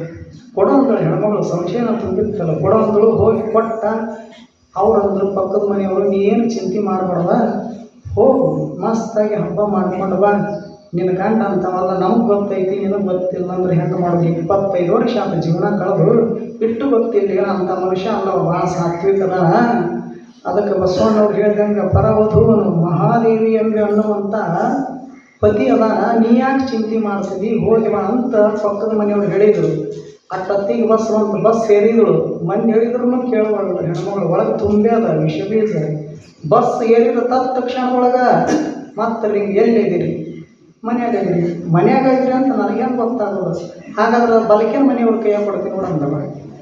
ಹಿಂಗೆ ಓಣಿನ ಮುಗಿತು, ಎಲ್ಲರ ಕೈಯಾಗ ಕೊಟ್ಟ. ಇನ್ನೂ ತವ್ರ ಮನೆ ಮುಟ್ಟಿಲ್ಲ, ಓಣಿನ ಮನೆಯಿಂದ ಎಲ್ಲರೂ ಮುಗಿದ್ರು. ಅವ್ರ ಕೈಯಾಗ ಕೊಟ್ಟು, ಇವ್ರ ಕೈಯಾಗ ಕೊಟ್ಟು. ಕೊನೆಗೆ ಹೆಣ್ಮಗಳಿಗೆ ಅಭಿಮಾನ ಕಾಣಕ್ಕೆ ಶುರುವಾಯಿತು. ಎಷ್ಟಂತ ಮಂದಿ ಕೈಗಳು, ನಮ್ಮ ರೊಕ್ಕ ಕೊಟ್ಟು ತೊಗೊಂಡು ಬಂದು ಮಂದಿ ಕೈ ಕೊಡ್ದ ಫೋನ್ ಮಾತಾಡಕ್ಕೆ. ಅದಕ್ಕೆ ಹೆಣ್ಮಗಳಿಗೆ ಅಭಿಮಾನ ಕಾಣಕ್ಕೆ ಶುರುವಾಗಿ ಹೆಣ್ಮಗಳು ಅಂದರು, ಫೋನ್ ಹಚ್ಚಿದ್ಲು. ತವ್ರ ಮನ್ಯಾಗ ಹೋದ್ಲು, ಬಸ್ ಸ್ಟ್ಯಾಂಡ್ ಬಂತು. ಬಸ್ ಸ್ಟ್ಯಾಂಡ್ನಾಗ ಬಸ್ ಇಳಿದ್ಲು. ರಿಂಗ್ ಮಾಡಿದ್ವಿ, ಎಲ್ಲಿದ್ದೀರಿ? ಮನ್ಯಾಗ ಇದ್ದೀನಿ ಅನ್ನೋದು ನನಗೆ ಹೆಂಗೆ ಗೊತ್ತಾಗುತ್ತೆ? ಮತ್ತೇನು ಮಾಡ್ಬೇಕು ನಾನು ಅಂದ. ಮಿಕ್ಸರ್ ಹಚ್ಚರಿ ಅಂದರು. ಅದಕ್ಕೆ ಹೂರಣ ರುಬ್ಬಕ್ಕಲ್ಲ, ಹಿಡಿ ರುಬ್ಬಕ್ಕಲ್ಲ, ಮಿಕ್ಸರ್ ಹಚ್ಚಿದ್ರಪ್ಪ ಅಂದ್ರೆ ಮನ್ಯಾಗ ಅಂತ ಅರ್ಥ. ಮತ್ತು ಹೆಣ್ಮಗಳು ಇಟ್ಟು ಹುಷಾರಿದ್ಲಲ್ಲ, ನನ್ನ ಮನೆ ಮಿಕ್ಸರಿನ ಸೌಂಡ್ ಹೆಂಗೈತಿ, ಮಂದಿ ಮನೆ ಮಿಕ್ಸರಿನ ಸೌಂಡ್ ಹೆಂಗೈತಿ ಎಲ್ಲ ಗೊತ್ತಿರ್ತಿ ಹೆಣ್ಮಗಳಿಗೆ. ಅದಕ್ಕೆ ಮಿಕ್ಸರ್ ಹಚ್ಕೊಂಡ್ರು ಅಂದ್ರೆ ಸೌಂಡ್ ರುಬ್ಬಕ್ಕೆ ತಾನಲ್ಲ, ಅದಕ್ಕೆ ಸೌಂಡ್ ಗೊತ್ತಿರ್ತಿ ಹೆಣ್ಮಗಳು. ಅದಕ್ಕೆ ಅದರ ಮ್ಯಾಲ ಸಹಿತ ಇವ ಮನ್ಯಾಗ ಅದಾನ ಇಲ್ಲ ಅನ್ನೋದು ಗುರುತಿಸುವಂಥ ಹೆಣ್ಮಗಳು ಯಾವಾಗ ಮಿಕ್ಸರ್ ಹಚ್ಚಿದ ಅವಾಗ ಅಂತಾರ ಮಾತು, ಅದಿರಿ ಮನ್ಯಾಗ ಅಂದರು. ನಾ ಎಲ್ಲಿ ಹೋಗೋದು ಚಿಂತೆ ಮಾಡ್ಬೇಕು ಅಂದ್ರು. ಬಸ್ ಇಳಿದಿದ್ಲು, ಮತ್ತು ಅವ್ರ ಮನೆಗೆ ಫಸ್ಟ್ಲ ದಾಟಿದ್ಲು, ಮತ್ತೆ ಎಲ್ಲಿ ಇವ ಈಗ ಮನೆಗದಿನ ಇಲ್ಲ, ಮಿಕ್ಸರ್ ಹಚ್ಚಿದ. ಮಾತು ಮೌನ ಆದ್ವು. ಈಗ ರಿಂಗ್ ಆದ ತಕ್ಷಣದೊಳಗೆ ಮಿಕ್ಸರ್ ಏನು ಒಂದು ಹಿಂಡಿ ರುಬ್ಬುದಿಲ್ಲ, ಒಂದು ಹೂರಣ ರುಬ್ಬುದಿಲ್ಲ, ಖಾಲಿ ಮಿಕ್ಸರ್ ಹಚ್ಕೊಂಡು ಕೂಡುದು. 4 ದಿವಸ ಉಣ್ಣೋದು ಮಿಕ್ಸರ್ ಮುಂದೆ ಕೂಡುದು, ಏನಿಲ್ಲ, ಬರೀ ಬಟನ್ ಬಡ್ಕೋತ ಕೂಡು. ಇಟ್ಟು ಗದ್ದಲ ನಡೆದಿತ್ತು. ಇವನು ಗೆಳೆಯರು ಒಂದು 4 ಜನ ಬಂದರು. ಇದು ಪಾಪ ಮಿಕ್ಸರ್ ಮುಂದೆ ಇಟ್ಕೊಂಡು ಕುಂತಿತ್ತು. 4 ಜನ ಬಂದರು. ನೋಡಪ್ಪ, 5 ಜನ ಪಂಚ ಪಾಂಡವರು ಇದ್ದಂಗೆ ನಾವು ತಿರುಪತಿ ತಿಮ್ಮಪ್ಪಗೆ ದರ್ಶನಕ್ಕೆ ಹೊಂಟೀವಿ, ಮತ್ತು ನಿನ್ನ ಬಿಟ್ಟು ನಾವು ಹೋಗೋದಿಲ್ಲ, ಅದಕ್ಕೆ ನೀನೊಬ್ಬ ಬರಲೇಬೇಕು ನಮ್ಮ ಜೊತೆಗೆ ಅಂತ ಅವ್ರು ಬಂದರು. ಇವ ಹೋಗೋ ಪರಿಸ್ಥಿತಿ ಆಗದ ಇವ ಅಂದ, ನಾನು ಎಲ್ಲಿ ಬರೋ ಪರಿಸ್ಥಿತಿ ಒಳಗೆ ನಾನಿಲ್ಲ, ನೀವ 4 ಜನ ಹೋಗಿ ಬರ್ರಿ ಅಂತ ಇವ ಹೇಳಿದ. ಅವ್ರಂದ್ರು, ನಿನ್ನ ಬಿಟ್ಟು ಹೆಂಗೆ ಹೋಗೋದು? ಒಂದ ಬಣ್ಣದ ಬಟ್ಟೆ ತೊಡ್ತೀವಿ, ಒಂದ ತಾಟಿನೊಳಗೆ ಊಟ ಮಾಡ್ತೀವಿ, ಎಲ್ಲರೂ ಕೂಡಿ ಎಲ್ಲಿ ಹೋದರೂ ಹೋಗಿ ಬರ್ತೀವಿ, ನಿನ್ನ ಬಿಟ್ಟು ಹೋಗೋಕ್ಕಾಗೋದಿಲ್ಲ, ಬರಲೇಬೇಕಂತ ಅವ್ರು. ನೋಡಪ್ಪ, ನಾನು ಭಾಳ ಕಷ್ಟ ಕಾಲದೊಳಗದೀನಿ ಈಗ, ಅದಕ್ಕೆ ನೀವು ಹೋಗಿ ಬರ್ರಿ, ಇದೊಂದು ಸರ್ತಿ ಏನಾಗ್ತದೆ ಅಂತ ವಿನಂತಿ ಮಾಡಿದ್ದಾರೆ. ಕಷ್ಟದೊಳಗೆ ಕಷ್ಟ, ಸುಖದೊಳಗೆ ಸುಖ ಪಾಲೈತೆ ಅಂತ ಆತ್ಮೀಯ ಪ್ರಾಣ ಸ್ನೇಹಿತರು ನಿನ್ನ ಕಷ್ಟದ ಏನೈತಿ ಹೇಳು ಅಂತ ಕೇಳಿದ್ರು ಅವರು. ಇವಾಗ ಹೇಳಕ್ಕಾರ ಮನಸ್ಸಿಲ್ಲ, ಅನಿವಾರ್ಯ ಹೇಳಬೇಕು. ಏನಂದ, ಏನಿಲ್ಲಪ್ಪ, ಎತ್ತಿತ್ತಲ್ಲ ಈ ಮೊಬೈಲ್ ಯಾವಾಗ ಬಂದೈತಿ ಯಾವಾಗ ನಮ್ಮ ಮನೆಯವರು ತಲೆಯಾಗ ಸಂಶಯದ ಭಾವ ಸುಳಿಯಾಕತ್ತೈತಿ, ಒಲ್ಲದ ಮನಸ್ಸಿನಿಂದ ಹಬ್ಬ ಮಾಡಕ್ಕೆ ಹೋಗ್ಯಾರ, ನಿಮಿಷಕ್ಕೆ ಫೋನ್ ಬರ್ತೈತಿ ನನಗೆ. ಮಾತಾಡಲ್ಲ ಅಂದ್ರೆ ಮಾತು ಮೌನಾಗೆ ಬಂದವ. ಮಾತು ಮೌನಾಗ್ಯವು. ಅದಕ್ಕೆ ಈಗೇನು ಮುಂದೆ ಇಟ್ಕೊಂಡು ಕುಂತೀನಿ, ಮಿಕ್ಸರ್ ಒಂದ ಇದಕ್ಕೆ ಆನ್ಸರ್ ಅಂದ. ಮಿಸ್ ಕಾಲ್ ಅಂತಂದ್ರೆ ಮಿಕ್ಸರ್ ಆನ್ಸರ್. ಅದಕ್ಕೆ ಈ ಪರಿಸ್ಥಿತಿ ಒಳಗೆ ನಾದೀನಿ, ಅದಕ್ಕೆ ನೀವು ಹೋಗಿವರಿ ಅಂದ. ಅದಕ್ಕೆ ಅವರಂದರು, ಇದೇನು ದೊಡ್ಡ ಮಹಾಪ, ಆ ಮಿಕ್ಸರು ತಗೋ, ವಯರ್ ಸುತ್ತಿ ಬಗಲಾಗಿ ಇಟ್ಕೋ, ನಿನಗೊಬ್ಬವನಿಗೆ ಹೊರಿಸೋದಿಲ್ಲ ನಾವೇನು, ಎಲ್ಲರೂ ಒಂದಿಷ್ಟಿಷ್ಟು ಹಿಡ್ಕೊಂಡು ಬಗಲಾಗಿ ಹಿಡ್ಕೊಂಡು ಹೋಗೋಣಂತ ಅವರು ತಯಾರಾದರು. ಅವರು ಮಿಕ್ಕಿದವರು ಇದ್ದರು, ತಯಾರಾದರು. ವಯರ್ ಸುತ್ತಿ ಬಗಲ ಮಿಕ್ಸರ್ ಹಿಡ್ಕೊಂಡು ಧಾರವಾಡ ರೈಲ್ವೆ ಸ್ಟೇಷನ್ ಇಟ್ಕೊಂಡು ಟ್ರೈನ್ ಹತ್ತಿದ್ರು. ಹತ್ತು ಕೊಡ್ದಲ್ಲ ರಿಂಗ, ಎಲ್ಲಿದ್ದೀನಿ ಮನೆಯಾಗಿದ್ದೀನಿ, ಹಚ್ಚರ ಮಿಕ್ಸರ್ ಅಂದರು. ಅವು ಹಳೆ ಕಾಲದ ಉಗಿ ಬಂಡಿ ಟ್ರೈನ್ ಆಗಿದ್ರೆ ಗೊತ್ತಾಗಿತ್ತು ಇವನಿಗೆ. ಆದರೆ ಈಗಿನ ಕಾಲದ ಟ್ರೈನು ಸ್ವಿಚ್ ಬೋರ್ಡ್ ಇದ್ದು, ಅಲ್ಲಿ ಸ್ವಿಚ್ ಹಾಕಿ ಬಟನ್ ಹೊಡೆದ ಟ್ರೈನ್ಯಾಗ, ಅಲ್ಲಿ ತಿರ್ಗಾಕತ್ತಿ ಮಿಕ್ಸರ್. ಅವ್ರಂದ್ರು ಸುತ್ತಮುತ್ತ ಚೆನ್ನಾಗಿರ್ತಾರಲ್ಲ ಟ್ರೈನ್ಯಾಗ, ಅವ್ರಂದ್ರು ಎಲ್ಲರೂ ಕೈಚಿನ ಬ್ಯಾಗ್ ಸುಟ್ಕೇಸ್ ಹಿಡ್ಕೊಂಡು ಹೋಗ್ತಾರೆ, ಇವಾಗ ಮಿಕ್ಸರ್ ಹಿಡ್ಕೊಂಡು ಹೋಗ್ತಾರಲ್ಲ ಅಂತ ಅವ್ರು ಟ್ರೈನ್ಯಾಗ. ಎಲ್ಲರಿಗೆ ಆಶ್ಚರ್ಯ. ಹೆಂಗೆ ಹೋಯಿತು ಟ್ರೈನು, ಮುಂದೆ ಹಂಗೆ ಗದಕ್ಕೆ ಹೋಯಿತು, ಬಳ್ಳಾರಿಗೆ ಹೋಯಿತು, ಗುಂಟ್ಕಲ್ಗೆ ಹೋಯಿತು. ಹೋಗೋತನೂ ರಿಂಗ್ ಮಾಡಕ್ಕೆ ಒಂದು ಮಿಕ್ಸರ್ ಹಚ್ಚೋಣ. ತಿರುಪತಿ ಬಂತು, ಅಲ್ಲಿ ಕ್ಯೂ ಹಚ್ಬೇಕಲ್ಲ, ಪಾಳಿ ಹಚ್ಬೇಕಲ್ಲ, ಅಲ್ಲಿ ಬಗಲ ಹಿಡ್ಕೊಂಡು ನಿಂತಿದ್ದೆ. ಒಂದು ಸರ್ತಿ ಪಾಳಿ ತಪ್ಪಿದ್ರೆ 3 ದಿವಸ ಬೇಕಲ್ಲಿ. ಅಲ್ಲಿ ಮಿಕ್ಸರ್ ಹಿಡ್ಕೊಂಡು ನಿಂತಿದ್ದ. ಅಲ್ಲಿ ಜನರಿಗೆ ಲಕ್ಷ ಜನ ತಿರುಪತಿ ತಿಮ್ಮಪ್ಪನ ಸ್ಥಳದೊಳಗೆ ಎಲ್ಲರೂ ಇವನು ನೋಡಕ್ಕೆ ಬಂದರು. ತಿಮ್ಮಪ್ಪನ ಮನಸ್ಸರು ಇವನು ನೋಡಕ್ಕೆ ಬಂದರು. ಎದಕ್ಕೆ? ಎಲ್ಲರೂ ತಿರುಪತಿ ತಿಮ್ಮಪ್ಪಗ ಹಣ್ಣು ಕಾಯಿ ಕರ್ಪೂರ ಇದನ್ನು ಹಿಡ್ಕೊಂಡು ಬರ್ತಾರೆ. ಇವ್ರು ಮಿಕ್ಸರ್ ಹಿಡ್ಕೊಂಡು ಬಂದಾನಲ್ಲ ಅಂತ ಎಲ್ಲರಿಗೆ ಆಶ್ಚರ್ಯ. ಹೆಂಗೆ ಬಗಲ ಹಿಡ್ಕೊಂಡು ನಿಂತಿದ್ದ ಆ ಕತ್ತಿಗೆ ರಿಂಗ್ ಆದ. ಅಲ್ಲೆಲ್ಲ ಸ್ವಿಚ್ ಬೋರ್ಡ್ ಇರ್ತಾವೆ, ಹುಡುಕಾಡಿದ ಸುತ್ತಮುತ್ತ ಒಂದು ಸ್ವಿಚ್ ಬೋರ್ಡ್ ಕಾಣಲಿಲ್ಲ. ಅವಾಗ ತಲೆಯಾಗ ಬರೀತಾವನಿಗೆ ಸ್ವಿಚ್ ಆಫ್ ಮಾಡ್ಬೇಕಂತ ಸ್ವಿಚ್ ಆಫ್ ಮಾಡಿದ್ರು. ಯಾವಾಗ ಸ್ವಿಚ್ ಆಫ್ ಮಾಡಿದ 10 ಪಟ್ಟು ಹೆಚ್ಚಾದ ಹೆಣ್ಮಗಳಿಗೆ ಸಂಶಯ. ಇವಾಗ ಸ್ವಿಚ್ ಆಫ್ ಮಾಡಿಲ್ಲ ಅಂದ್ರೆ ಮನೆಯಾಗಿಲ್ಲ. ಅವಾಗ ಊರಿಗೆ ಹೋಗ್ಬೇಕು ನಾನು ಅಂದಳು ತವ್ರ ಮನೆಯವ್ರಿಗೆ. ಅವ್ರಂದ್ರು ಇಲ್ಕಲ್ ಸೀರೆ 2 ತೊಲಿ ಬಂಗಾರ ತಂದೀವಿ, ತಾಳು ನಿಲ್ಲು ಒಂದು ಕ್ಷಣ ಅಂದರು. ನಿಮ್ಮ ಸೀರೆ ನಿಮ್ಮ ಬಂಗಾರ ಇಲ್ಲೇ ಇರಲಿ, ಮೊದಲು ನಮ್ಮನ್ನು ಹಿಡಿಬೇಕಂತ. ಬಸ್ ಏರ್ಕೊಂಡು ಬಂದಳು. ಮನೆ ಮುಂದೆ ಮಗ ಕುಂತಿದ್ದ. ಸಿಟ್ಟಿಲಿ ಕೇಳಿದ್ಲು ಮಗನಿಗೆ, ಎಲ್ಲಿ ಹೋಗ್ಯ ನಿಮ್ಮಪ್ಪ ಅಂದರು. ಮಗ ಅಂದ, 15 ದಿವಸ ಮಿಕ್ಸರ್ ತೊಗೊಂಡು ಹೋದಾಗ ಇನ್ನೂ ಬಂದಿಲ್ಲ.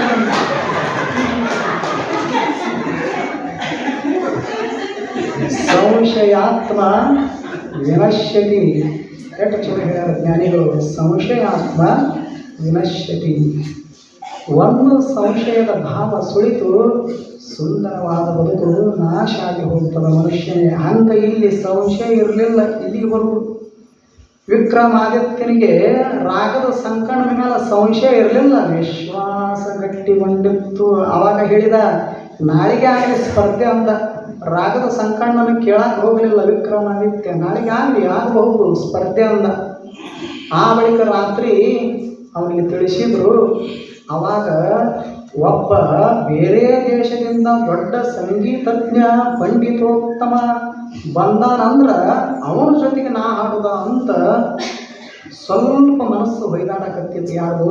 ರಾಗದ ಸಂಕಣ್ಣನವರು. ಎಲ್ಲರನ್ನೂ ಸೋಲಿಸುವಂತ ಬಂದಾನ ಅಂದ ಬಳಿಕ ಇವನಿಗೆ ಸೋಲಿಸೋದು ನನ್ನ ಕಡೆಯಿಂದ ಆಗೋದಿಲ್ಲ. ಯಾಕೆ? ನಾನು ಶಾಸ್ತ್ರಜ್ಞ ಅಲ್ಲ, ಒಲಿತಂಗ ಹಾಡವ, ಭಕ್ತಿಯಿಂದ ಹಾಡವ. ಭಾಳ ಅಂದ್ರೆ ಒಂದಿಷ್ಟು ಧ್ವನಿ ಮಧುರ ಇರಬಹುದು, ಆದರೆ ಈ ಸರಳಿ ಆಕಾರ ಆವು ಏರಿಳಿತ ನನಗೆ ಬರುವುದಿಲ್ಲ, ಏನು ಮಾಡೋದು ಅಂತ ಹೊಯ್ದಾಡಕತ್ತಿತ್ತು. ಅವಾಗ ಬಸವಣ್ಣವ್ರ ವಚನ ನೆನಪಿಗೆ ಬಂತು. ಎನ್ನ ವಾಮ ಕ್ಷೇಮ ನಿಮ್ಮದಯ್ಯ, ಎನ್ನ ಹಾನಿ ವೃದ್ಧಿ ನಿಮ್ಮದಯ್ಯ, ಎನ್ನ ಮಾನ ಅಪಮಾನ ಎಲ್ಲ ನಿಂದದ ಭಗವಂತನೇ ಅಂತ ತಿಳ್ಕೊಂಡು ಭಗವಂತನ ಮ್ಯಾಲ ಭಾರ ಹಾಕಿ ಆಯಿತು ಅಂತ ಒಪ್ಪಿದ್ದ. ಅದೇ ರಾತ್ರಿ ಇವ ತನ್ನ ಮನೆಯೊಳಗೆ ಮಲಗಿದ್ದ. ಈ ವಿದ್ವಾಂಸ ಬಂದಿದ್ದಲ್ಲ ಹೊರದೇಶದಲ್ಲಿದ್ದ, ಅವನಿಗೊಂದು ಮನೆ ಕೊಟ್ಟಿದ್ದೆ ಉಳ್ಕೊಳಕ. ರಾತ್ರಿ ಕತ್ತಲೆ ಆವರಿಸಿತ್ತು, ಕಾರ್ಗತ್ತಲೆ ತುಂಬಿತ್ತು, ಕವಿದ ಮೋಡ, ಮಳೆ ಸುರಿತಿತ್ತು. ಅಂತ ಕತ್ತಲೆಯ ಕಾರ್ಗತ್ತಲಿನೊಳಗೆ ಮೋಡೆಲ್ಲ ಕವಿದ ಮಳೆ ಸುರಿತಿತ್ತು. ಅಂಥದ್ರ ಸಂದರ್ಭದೊಳಗೆ ಒಬ್ಬ ಹೊರಗ ಹಾಡುತ್ತಿದ್ದ ಪ್ರಶಾಂತವಾದ ವಾತಾವರಣದೊಳಗೆ ಒಬ್ಬ ಬಾಲಕ ಹಾಡುತ್ತಿದ್ದ. ಅವ ಹಾಡ್ಕೋತ ನಡೀತಿದ್ದ. ಅದು ಗಾಳಿಯೊಳಗೆ ಅವನ ಹಾಡಿನ ತರಂಗಗಳು ಕೇಳಿ ಬಂದು, ಯಾರಿಗೆ ಕೇಳಿ ಬಂದು? ವಿದ್ವಾಂಸನಿಗೆ ಕೇಳಿ ಬಂದು. ಅವನಿಗೆ ಆಶ್ಚರ್ಯ ಆಯಿತು. ಇಂತಹ ಅದ್ಭುತವಾದ ಮಧುರ ಧ್ವನಿ, ಕಂಠ ಸಿರಿಯನ್ನು ನನ್ನ ಜೀವಮಾನದಲ್ಲಿ ನಾನು ಎಲ್ಲೂ ಕೇಳಿಲ್ಲ. ಎಷ್ಟು ಅದ್ಭುತವಾಗಿ ರಾಗಲಹರಿಯೊಳಗೆ ಎಷ್ಟು ಹಾಡ್ತಾನಂದ ಬಳಿಕ ಯಾರಿರಬಹುದು ಅಂತ ಈ ವಿದ್ವಾಂಸರಿಗೆ ಉಳ್ಕೊಳಕ್ಕೆ ಮನೆ ಕೊಟ್ಟಿದ್ರಲ್ಲಿ ಸ್ವಲ್ಪ ಮನೆ ಬಿಟ್ಟು ಹೊರಗೆ ಬಂದ ಒಬ್ಬ ಬಾಲಕ ಕೈಯೊಳಗೆ ತಂಬೂರು ಹಿಡ್ಕೊಂಡು ವೀಣೆಯನ್ನು ಮೀಟಿ ಹಾಡುತ್ತಿದ್ದ. ಪ್ರಶಾಂತವಾದ ವಾತಾವರಣ, ಮಳೆ ಸುರಿತಿತ್ತು, ಮೋಡ ಕವಿದಿತ್ತು, ಕಾರ್ಗತ್ತಲೆ ತುಂಬಿತ್ತು. ಇಂಥವರ ಮಧ್ಯದೊಳಗೆ ಹಾಡ್ಕೋತ ನಿಂತಿದ್ದ ಪಂಡಿತ ಹೊರಗೆ ಬಂದ. ಹಾಡುವುದನ್ನು ಕೇಳಿ ಮೈ ಮರೆತ. ಮಳೆ ನಿಂತಿತ್ತು, ಬಾಲಕನ ಹಾಡು ನಿಂತಿರಲಿಲ್ಲ. ಮಳೆ ನಿಂತಿತ್ತು, ಬಾಲಕನ ಹಾಡು ನಿಂತಿರಲಿಲ್ಲ. ಅವಾಗ ಆಶ್ಚರ್ಯ ಆಗಿ ಕೇಳಿದ. ಯಾರು? ಪಂಡಿತ ಕೇಳಿದ ಬಾಲಕನೇ, ಇಟ್ಟು ಅದ್ಭುತವಾಗಿ ಸೊಗಸಾಗಿ ಮಧುರವಾಗಿ ಈ ರಾಗ ರಸದ ಜರಿಯನ್ನು ಹರಸಕತ್ತಿಯಲ್ಲ, ಈ ಶಕ್ತಿ ಸಾಮರ್ಥ್ಯ ನಿನಗೆ ಹೆಂಗೆ ಬಂತು? ಯಾರ ಬಳಿ ನೀನು ಕಲಿತೀರಿ ಅಂತ ಕೇಳಿದ ಸಂಗೀತಜ್ಞ ಪಂಡಿತ. ಆವಾಗ ಆ ಬಾಲಕ ಹೇಳ್ತಾನ, ನಾನು ಕಲಿಬೇಕಂತ ಕಲಿತಿಲ್ಲ, ಅವ್ರದ್ದು ಇವ್ರಿಗೂ ನೋಡಿ ಕಲಿತೀನಿ. ಆದ್ರೆ ನನಗೆ ಗ್ರಹಣ ಶಕ್ತಿ ಹೆಚ್ಚದ. ಆದ್ರೆ ನಾನು ಕಲಿಬೇಕಂತ ಕೈಯೊಳಗೆ ಪುಸ್ತಕ ಪೆನ್ನು ಹಿಡಿದು ಬರೆದು ಕಲಿತಿಲ್ಲ, ಬರೀ ಗ್ರಹಣ ಶಕ್ತಿಯಿಂದ ಕಲಿತೀನಿ ಅಂತ ಹೇಳಿದ. ಆವಾಗ ಪಂಡಿತ ಅಂದ, ಯಾರ್ದು ಗ್ರಹಣ ಮಾಡ್ಕೊಂಡಿದ್ದಿ, ಯಾರ್ದು ಗ್ರಹಿಸಿಕೊಂಡಿದ್ದಿ ಅಂತ ಕೇಳಿದ. ನೀನು ಯಾರ ಜೊತೆಗೆ ಸ್ಪರ್ಧೆ ಮಾಡಕ್ಕೆ ಬಂದಿ ನೋಡು ನಾಳೆಗೆ, ಆ ರಾಗ ರಸಾಂಕನೇ ನನ್ನ ಗುರು ಅಂತ ತಿಳ್ಕೊಂಡು ಆ ಬಾಲಕ ಹೇಳಿದ. ಇವ ಅಂದ ಪಂಡಿತ, ಏಕಶ್ಚಿತ ಅವನ ಶಿಷ್ಯ ಬಾಲಕ, ನೀನ ಇಷ್ಟು ಅದ್ಭುತವಾಗಿ ಹಾಡ್ತಿ ಅಂದ್ರೆ ನಾಳಿನ ದಿವಸ ನಿನ್ನ ಗುರುವಿನ ಜೊತೆಗೆ ಸ್ಪರ್ಧೆ ಮಾಡಿದ್ನಿ ಅಂದ್ರೆ ನಾನು ಸೋಲ್ತೀನಿ, ಅಪಮಾನಕ್ಕೆ ಈಡಾಗ್ತೀನಿ ಅಂತ ತಿಳ್ಕೊಂಡು ರಾತ್ರಿ ಹೇಳಲಾರ್ದಂಗೆ ಪಂಡಿತ ಹೋಗಿದ್ದ. ರಾತ್ರಿ ಪಂಡಿತ ಹೇಳಲಾರ್ದಂಗೆ ಹೋಗಿದ್ದ. ಬಾಲಕ ಬಂದವ ಬೇರೆ ಯಾರಲ್ಲ, ಎನ್ನ ಮಾನ ಅಪಮಾನ ನಿಮ್ಮದಯ್ಯ ಅಂತಿದ್ದು ನೋಡಿ ಅವನೇ ಬಂದಿದ್ದ. ಬಾಲಕನ ರೂಪದೊಳಗೆ ಹಾಡಿದ್ದ. ಪಂಡಿತನ ಮನಸ್ಸು ಸೋತಿತ್ತು, ಊರು ಬಿಡಿಸಿತ್ತು. ಪಲಾಯನ ಮಾಡಿ ಹೋಗಿದ್ದ ಸೋತಿ ಅಂತ ತಿಳ್ಕೊಂಡು ಅವಾಗ ವಿಕ್ರಮಾದಿತ್ಯನ ಗೌರವಕ್ಕೆ ಗೌರವಕ್ಕೆ ಪಾತ್ರನಾದ. ಹೀಗೆ ಭಗವಂತನಿಗಾಗಿ ಹಾಡಿದವನೇ ಯಾರು? ರಾಗದ ಸಂಕಣ್ಣ. ಹಾಗೆ ನಾವು ಒಂದಿಷ್ಟು ಭಗವಂತ ಧ್ವನಿ ಕೊಟ್ಟ ನಮ್ಮದು ಬಳಿಕ ಒಂದಿಷ್ಟು ಹಾಡು. ವಿಜಯಪುರದ ಅಪ್ಪಗಳು ಹೇಳ್ತಿರಲಿಲ್ಲ, ಜೀವನ ಅಂದ್ರೇನು? ಜೀವನ ಅಂದ್ರೆ ಹಾಡೋದು. ಜೀವನ ಅಂದ್ರೇನು? ಹಾಡ್ಕೋತ ಇರೋದು.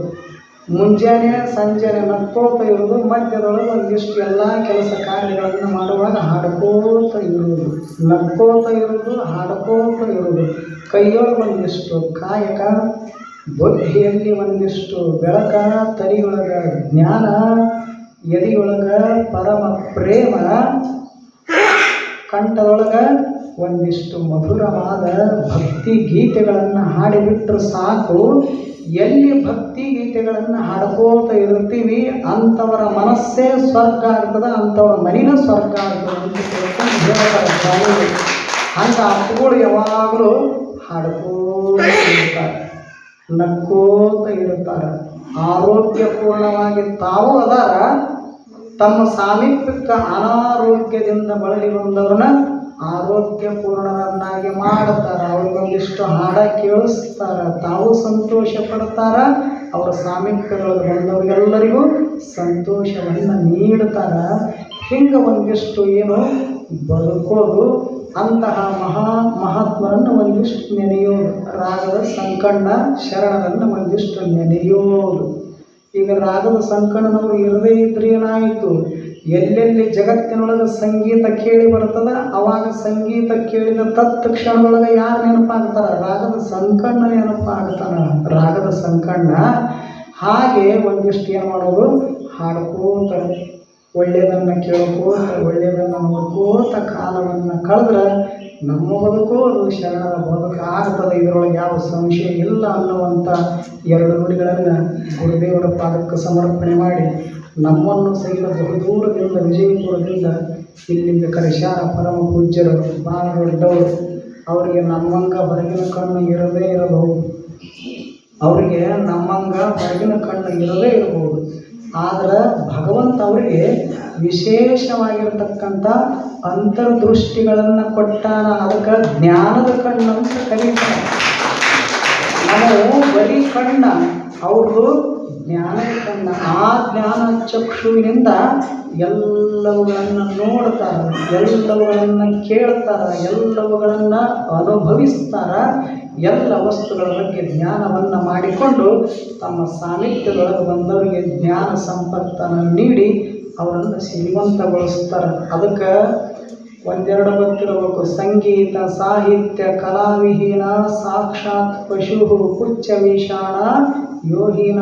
ಎಷ್ಟು ಚಲೋ ಬರೀತಾರ. ಮನುಷ್ಯನಾಗಿ ಹುಟ್ಟಿ ಬಂದೇವಿ ಭೂಮಂಡಲಕ್ಕೆ ಅಂದ ಬಳಿಕ ಸಂಗೀತವನ್ನು ಆಲಿಸಬೇಕು, ಕೇಳಬೇಕು, ಒಂದಿಷ್ಟು ಸಂಗೀತ ಕೇಳಬೇಕು. ಆ ಬಳಿಕ ಸಾಹಿತ್ಯದ ಬಗ್ಗೆ ಆಸಕ್ತಿ ಇರಬೇಕು, ಕಲೆಯ ಬಗ್ಗೆ ಒಂದಿಷ್ಟು ಗೌರವ ಇರಬೇಕು. ಸಂಗೀತ ಸಾಹಿತ್ಯ ಕಲಾವಿಹೀನ. ಯಾರಿಗೆ ಸಂಗೀತದ ಮ್ಯಾಲ ಸಾಹಿತ್ಯದ ಮ್ಯಾಲ ಕಲೆಯ ಬಗ್ಗೆ ಆಸಕ್ತಿ ಇರೋದಿಲ್ಲ ಅವರೆಲ್ಲರೂ ಪಶು ಇದ್ದಂಗೆ ಅಂತ ಹೇಳ್ತಾರೆ ಅವರು ಜ್ಞಾನಿಗಳು. ಮತ್ತು ಪಶು ಅಂದ್ರೆ ಎಂಥ ಪಶು? ಮುಂದೆ ಕೊಂಬಿಲ್ಲ ಹಿಂದೆ ಬಾಲಿಲ್ಲ. ಎಷ್ಟು ಚಲೋ ಹೇಳ್ಯಾರ. ಸಾಕ್ಷಾತ್ ಪಶು ಕುಚ್ಚ ವೀಷಾಣ ಹೀನ.